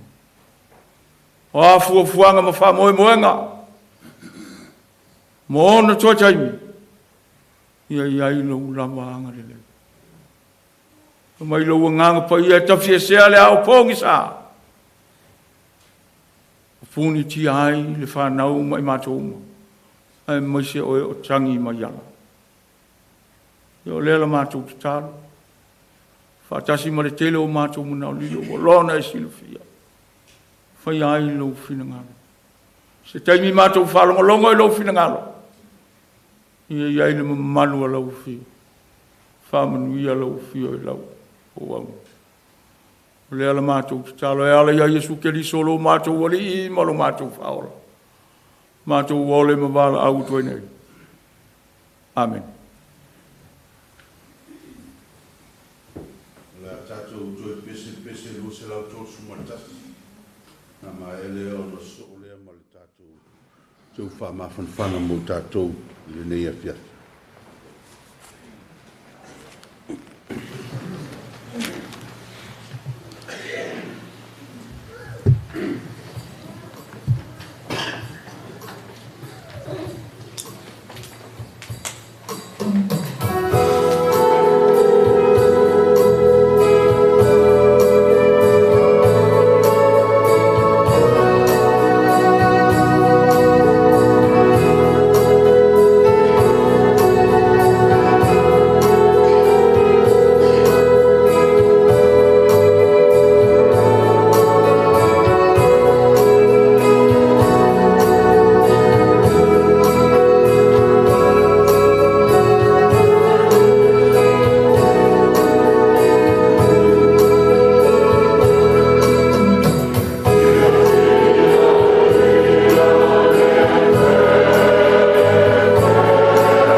Mua no patalo fatu le paia ma le malu le afia le nei tula le afiafi. A mua lava no si le veinga ma le whaftai lo tātou tapa au si. O le nei aso ua tātou poto ai ma mo le mawina ai. Le wala awina le tamā, le sunga le wao. Ia Fonoti Lepou Fatu Mitaina. Whaftai atu lau sunga whawhengainga. Le sunga le toina whatonu o tātou whatasi ai. A mai se le paia ma le malu le kāle sia mo le awanoa. Lo nei tangata whatau waa. Mo le vai. Te tūlai atu ai lunga nei pule laa. O whai lea ma whaapine mo le nei asu. Ta tonu fōi lea o se ai fōi lea mo nei tanga mo le matu a inga. E ui lawa o whai malanga fatu. O sosoani. Au leo i eisi suri. Whaua ua le ngaluenga. Ia wātua le whaftai lau sunga le whawhengainga, sunga le whomai, mo le awanoa. Le launga le whafa mamaru le atua le tamā, le atua le alo, ma le atua le anganga paia. Amen. Wa o whiwhiria le whaiupa e luas furuma le iwa. E taitaina ai tātou le nei afi. Whaafonga mai au le auto e whaita wina. Ai e peitai o leo a le vaeia. O le iutaia lava lea. O le perita mofoi. O i le loto lea. O lo i la le tusi. O lona vi inga e le mai tangata. Ai mai le atua. A true jewel is defined internally, not externally, with a circumcision of the heart produced by the Spirit rather than just obeying a written code. That's verse 29 and also our text from our scripture reading for today. Autu o le vaiaso. A mi o tonu i le atua na o ia. The theme for the week, righteousness in God alone. Al manatu au tu o le nei aso. Tu sa ai mar whasinonga tu si whaita waso le whakasa. Perito menga moni o le loto. Our main theme for today is a true circumcision of the heart. O le vai aso a toa nei. O lo wha mafa ma wha manatu mai a te tātou. Le whai taunga o le tusi a Roma. Readings in Rome. Mai lava le aso sā wato ana i se ia o le aso sā. Le aso tō nai nei. O le a fōi sā la unga ai le sunga le awa o soswani. Ia sala. I le mato whai ngā alotu na pō le tusi whai tau lava lea. Mai le whai upo mua. Se o fai po sfurma le onu. O le ala o te tau mawhai e wha wau, ma wha le matusi. O le manatu au tu o le aso ananafi. O le wha masinonga tonu a le atua. O lo wha mamafa ai le upu lea. O le wha masinonga. Wana o se wha manatu e tusa ai ma le whai ngā lotu. Awa le tātou wha sino i le tangata. Ua na au le atua le wha masino. O le whai upa se fulu fitu se iau le luas fulu maleiva. O lo wha matala ina ai mai ia te tātou. Le perito me ina moni o le loto. O se isi wha upunga wha whaingo fie. O le wha mama ina o le loto mai le angasala. A leo na o le whai longa i le tino. E ese ma le mānaia. Le whatunga mai e Paulo o lana o aonga i le perito menga o moni. E pei ona iai le autu o le nei aso.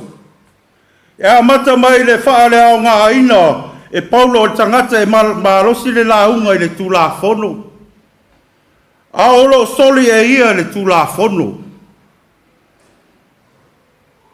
E whapena foi le pera tau meina o le pau se tulau lava le ngutu ma le afi.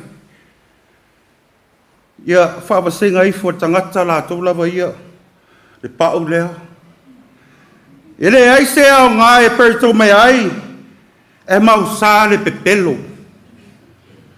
E tasi lava le malo se mawhai ana suia. Ave sea le pongi sā ma tau e whaafoi tangata le mawhtanga ma le atua.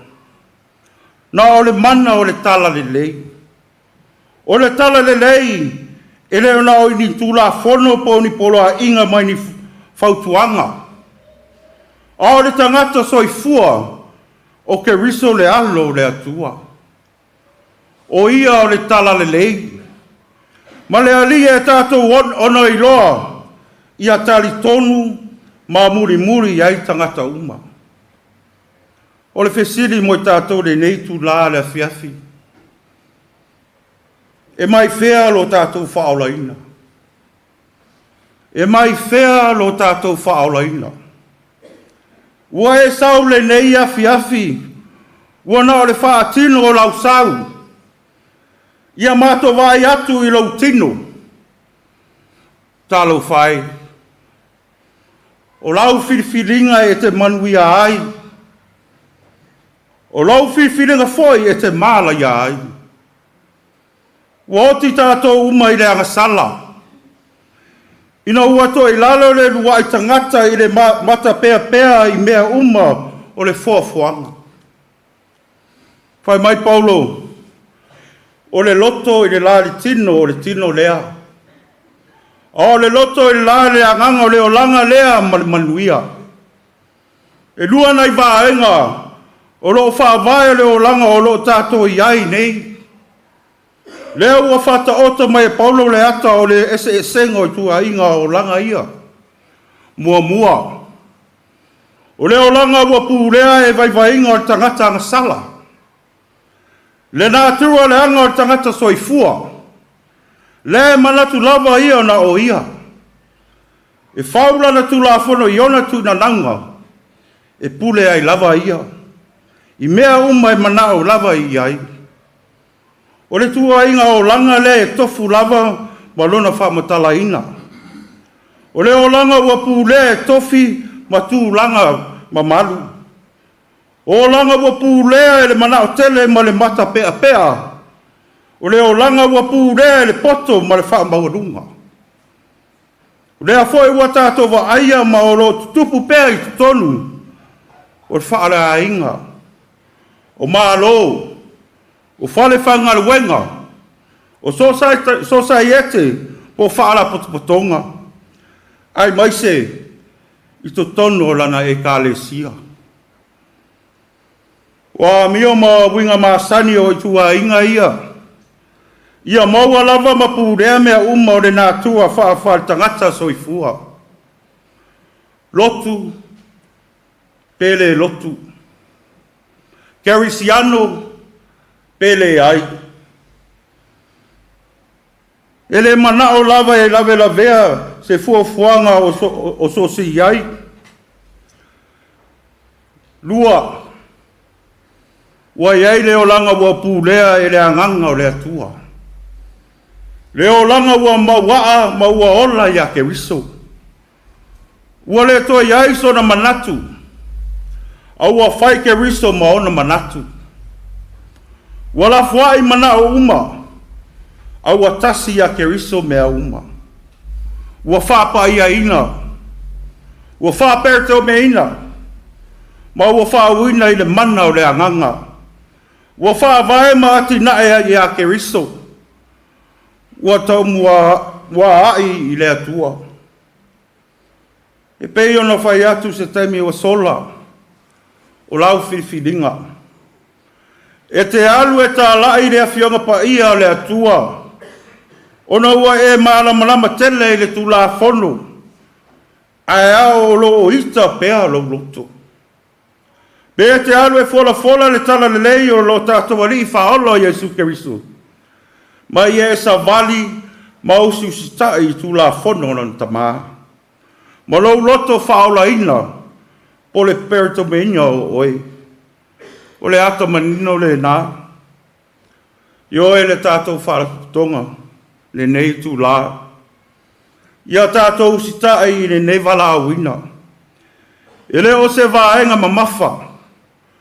O le tali masani ma le loto whaftai e whanau mai le whatua tua moni. O le tangata wasuia e le tala le lei. E avea o ia ma mea whangaruenga e whaasoa atua i le tala le lei. Malangona o lona nau nau e whaamaalosi ma whaatuputele le whatua tua o isi. Ia tātou maua whaatasi le loto whaolaina. O le soifuanga ma le ngaruenga a Paulo. O le whaataitainga manino lea o le tiute wha le tala le lei.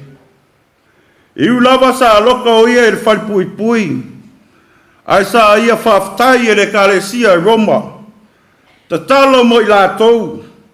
Ma wha maalosi lo lātou whaatua tua. Sa ia whora fo e le tala lei no whanga ese ese.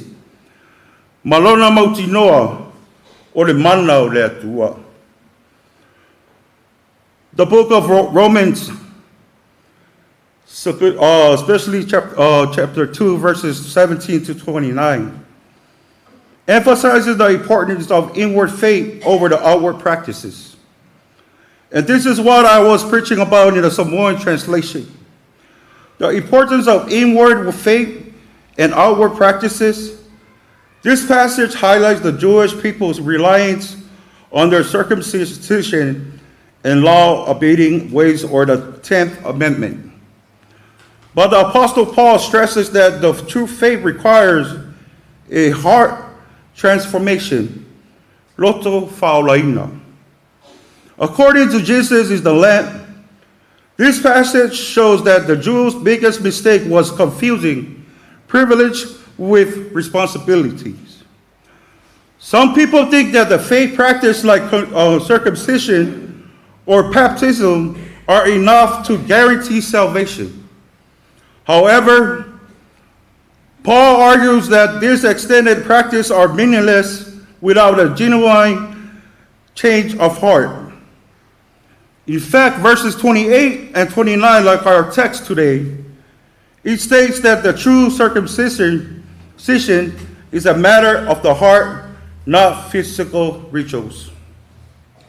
So my question is, which one of these two that you are willing to take to be a messenger for your families, our communities, our country, and especially our churches? Is it going to be outward practices or inward faith? So let me remind you, inward faith matters more than outward practices. True faith requires a heart transformation. Faith practice are not a means to earn salvation. Salvation is by faith alone. And obedience to God's laws is a result of being saved. So God judges based on inward motives, not outward appearances. Heart circumcision is essential. Physical rituals like circumcision or baptism are not enough without a genuine change of heart. And make sure you examine your heart, ensure your action align with your faith. So to all both sides of our family, relatives, and friends, and to all of God's children, we don't have the power to force you to choose which one do you prefer. We all have our own calling, and the thing that we can do is to continue praying for each other. Have faith in God's calling. He, and I mean He, never leaves you alone.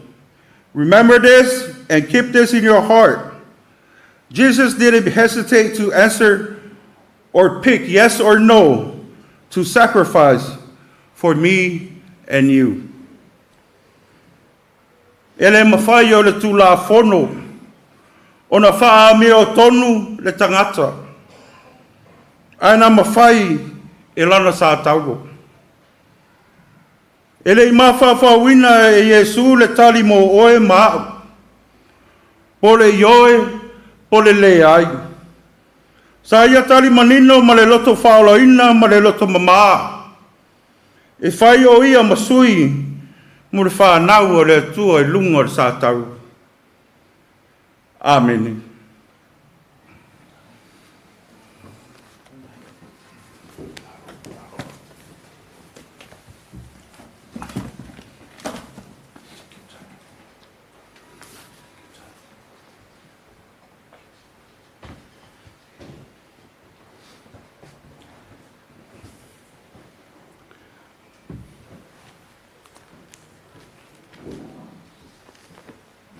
Ia nā o tō whaafonga le ku whaamawhanwhana nea fiafi. Pero i tō meina moni o le loto.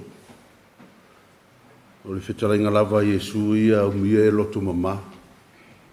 Au ala tō te ilo atu le atua. Nā o tangata la o mwhaiona suia e le atua o la tō loto. Ma whaifuona la tō ilo le mawhanawhana o le atua. O le atua o le fōmai mōmua lea na o le fōmai fatu mōmua lea. Ta oto ina le fatu o le tangata na ia wāng sala ma le lei na ia tue whafōina. Fōmai nei ia fatu a la e tamu whai e ta oto a le atua. Levan ta oto ina fatu o tangata ang sala. Ina ia suia ma vea ma fatu e o le tala le lei. O fatu ia e fia ia le tua. Fatu fo ia e maua ngō fia le wha mawhan whananga le tua. O tōru whanau, ia nau o tō whaafonga mai. O se whi au fo i e tau ono tō loa. O le oti e le o se iunga o le ola. O le ala, tātou te o le ala fōu o tā pena le tua, tātou tue whaatasi ai ma keriso. O le suia lao tātou loto. Ia tātou te mawhai ai o na a vea le oti. Ma wala e whaatasi ai ma keriso. E fia whai lava sina o tala pūpū. Tu sile sa whai tauina ana nei mai le evangalia Ioane. O roo iai le whai upu pito sili o na pūpū i tonu o le tuspaia. Ioane sutasi al whai upu tosu lima. Whai mai. Watangi Yesu, Jesus Christ. O le whaiupi tusilean po tono o tuspaia. A o le whaiupi foilea, pito sili ona te le pe atatala. O lo whaatati aile alofa maleanga le lei o le atua malan whaaltanga. O Fonoti, ma mafuta mai teimin mato oswea ngai ngai le lua afe maliva. Nan mafutai mal tamale ya Fonoti sunga le o le au matua lea. Sa iai linawa i tau. Sa iai ma na ia matua o ya so ula masala. Sa tolu wa ya o. Se mata wina lava mai le amtanga wingo le sunga le o le. E le o stangata e wha masani ngata. Pete le masani ya Fonoti sa wa Fonoti fa masani mai pela ona moli mawai si ana wole na moli mau. Ile fa tali Fonoti si e latu e fa talo fa e sa fa talo fa mai. Fa masani mai. O le tangata e sel talo no. Uste me ka te fiu tau alo solo. Ai peia la fasita ite tangata fusu voina e fiu alo ala e tala no mai. Tangata i tele an tala maalie, ai a umatala maalie o so umatala pepelo. Ai tutusa lan tala noa malan pepelo i whaife au. Ia, ma tangata lau tele, e o lava i tupulanga tala bo. E o fo i tamaiti, o lan tala noa fo ile iai. E a lan whailau tala lea. E le wha ngalunga tā, winga o toina lea peon mon mawina nea fiafie. Tātou ainga. Ai, tā lofa ia te o tōt whanau. Ona ua whafua se ia on tu ua e le tōt tamane maafutanga. A mes fui o tō ainga. O le alo tātou whatu o tua tu whisiri pēr. pe ai sea le tua e sea me ua a vedo mātou ta maa sa malus a pe na fo tu fasili o Paulo i le ngā luenga tālai ina ua matona mali liu isi apostolo so o to sfuru matasi o Yesu mali liu ona le tala le fasili fo le Apollo a sa le lie le tusi le sa faitauina ia Ioane o loo maua i le tali fo le Apollo o le mana fa mafanafana o Kristo i tu man malo na mawhai ai o na talia le finangalo o le atua pe meri mau o Paulo ia wha manuia le atua e ona le alofa muti vale o le na te wha mafanafana mai a te i mātou i lo mātou pōpua ngā lava e malama lama leile atua i o tātou maftianga o tau whanau, a mese o tau le ainga. Malama lama leile atua. Tau vai tala lea ia Ioane tā whaitau, ino tala ia la salo, o le uoma mai lava a Yesu. O le tangata sa uru iai le ainga, o le tamā fōi sa puipuia ma whaia whalavelave alona ainga.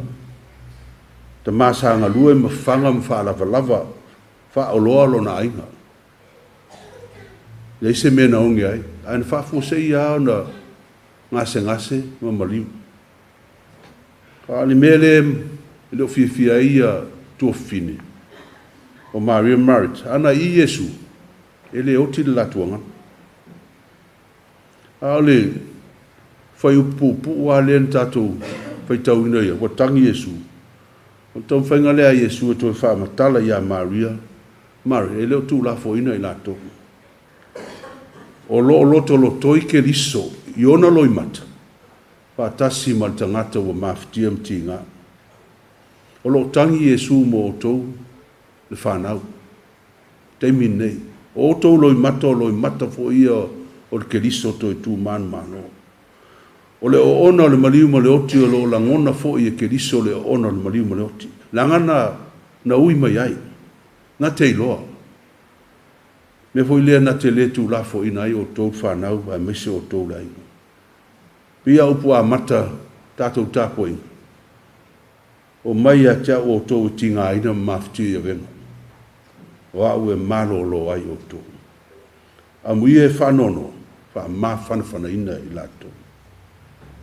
Wha moe lava leo lau Kirisiano, o le oti e leo le iunga le ola. A le toe ala whai lea le ola fau whatasi ma Kiriso. There's a story about a Christian mother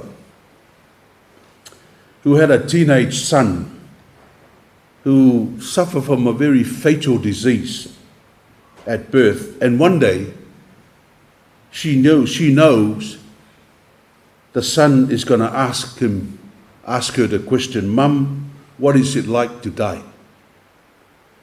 The mother who had been preparing for the day when the son asked this question, when the son finally asked, what's it like to die, Mum? She said, remember when you were little and you would fall asleep in the car. And the next morning when you woke up, you would be in your own bed. Do you know how you got there? Your father came and lifted you up and gently carried you to your own bed in your own room. That's what it's like to die. Tele mea no whaere whale o le tamā. Sau lava Keriso, si I tia I tātou I ona au. Ma ave tātou I le potu o uman tā pena msaunia. Our Father in heaven carries our loved ones to a better place. Their own special space with God. Whanau whanonoa, e nei a whiawhia mese le ainga, o le oti o le unga le ora. A o le ala whai lea I le ola fō. O le whaita toa lea, I le mawhitanga ma le tātou atua. Maari ai le alanga a Paulo, le o tio whio I lo tui, tunga maue whio I lo manu. Le manu malo lava Keriso I mea uma. Aua la le muta loi mata malingi, toanga pe tangi. Na ngā e tangi la fu e tangi Yesu mo e. Aua le nā ina lo whanua noa. Ne anga wa i lo le lei Yesu lo whanua noa. E i lo foi e le tua lo whanua noa. Ne anga na ofo ina mai e le tua lo na lo pele o Yesu Keriso. Na whanua noa ai lo na loto. Ai na ofo ina mai, ina ia ola o e maa. Me la na e fai mai fai salam. Au le whanua noa. E mai fai salam o e awhi ane le tangi le awhiawhia e alanga fia le tai au. O e nā stein pūpū lava tātou te whanua noa. O na tātou toi fia lea pe a tātou mauti noa. O lo i le tua e pele i ai tātou. Na tātou pese lua se lau lua sfumalima. Lua se lau lua sfumalima.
tisi aso.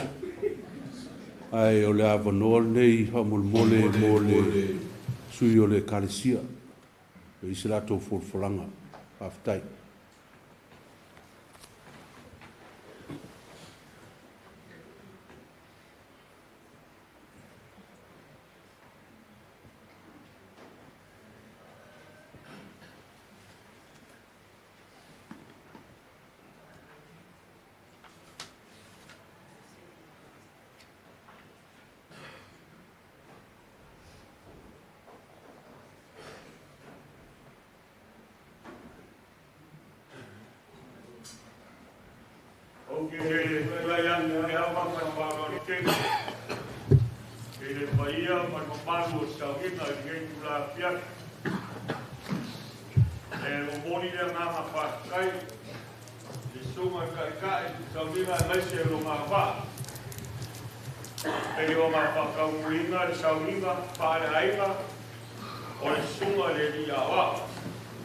Fonoti Lepou Fatu Mitaina.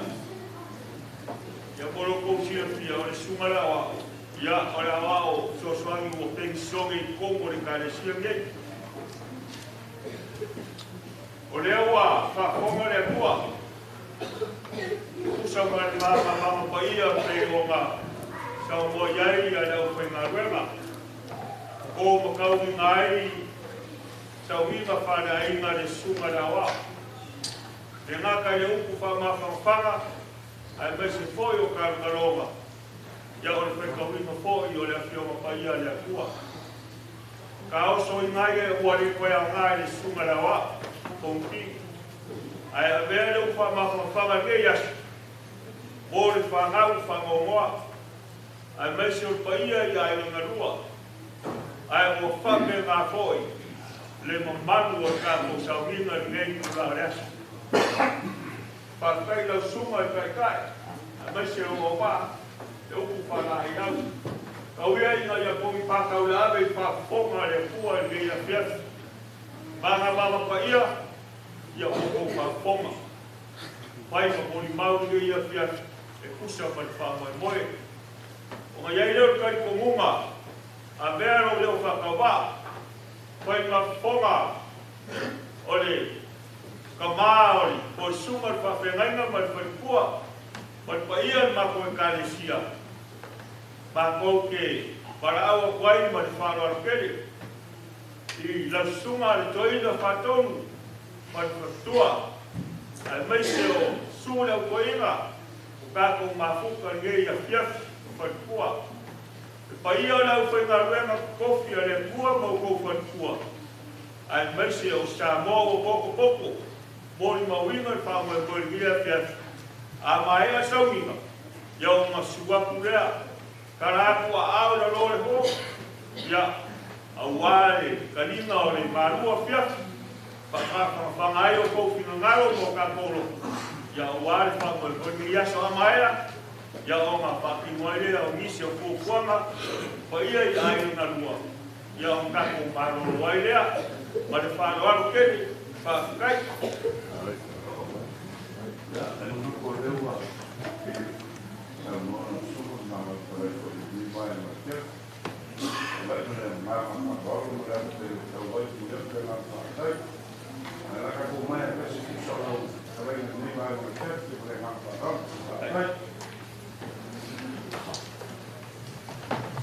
Ama le talo whamanuia.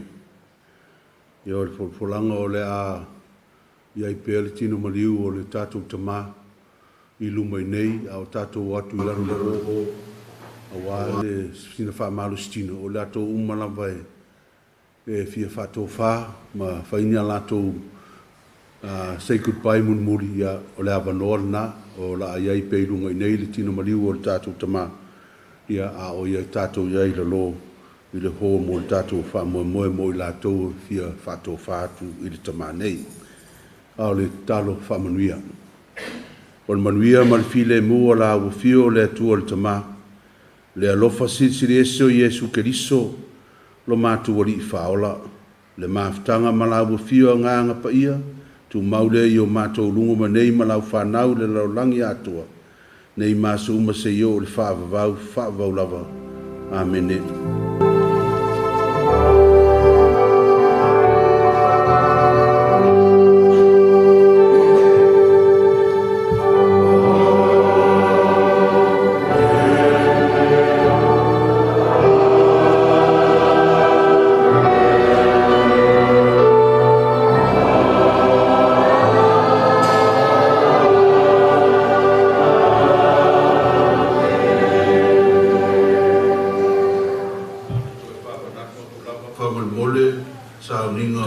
Mai das rele o le tu la 9:45 no rua quarter se fulu le tai au e a matai le tatou sauninga mo lo to sirfia tatou malolo faftai.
fia foa I fua o lou lava manuia ina ulu fale mai ta te whaata si ai ta te whaata si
se abrió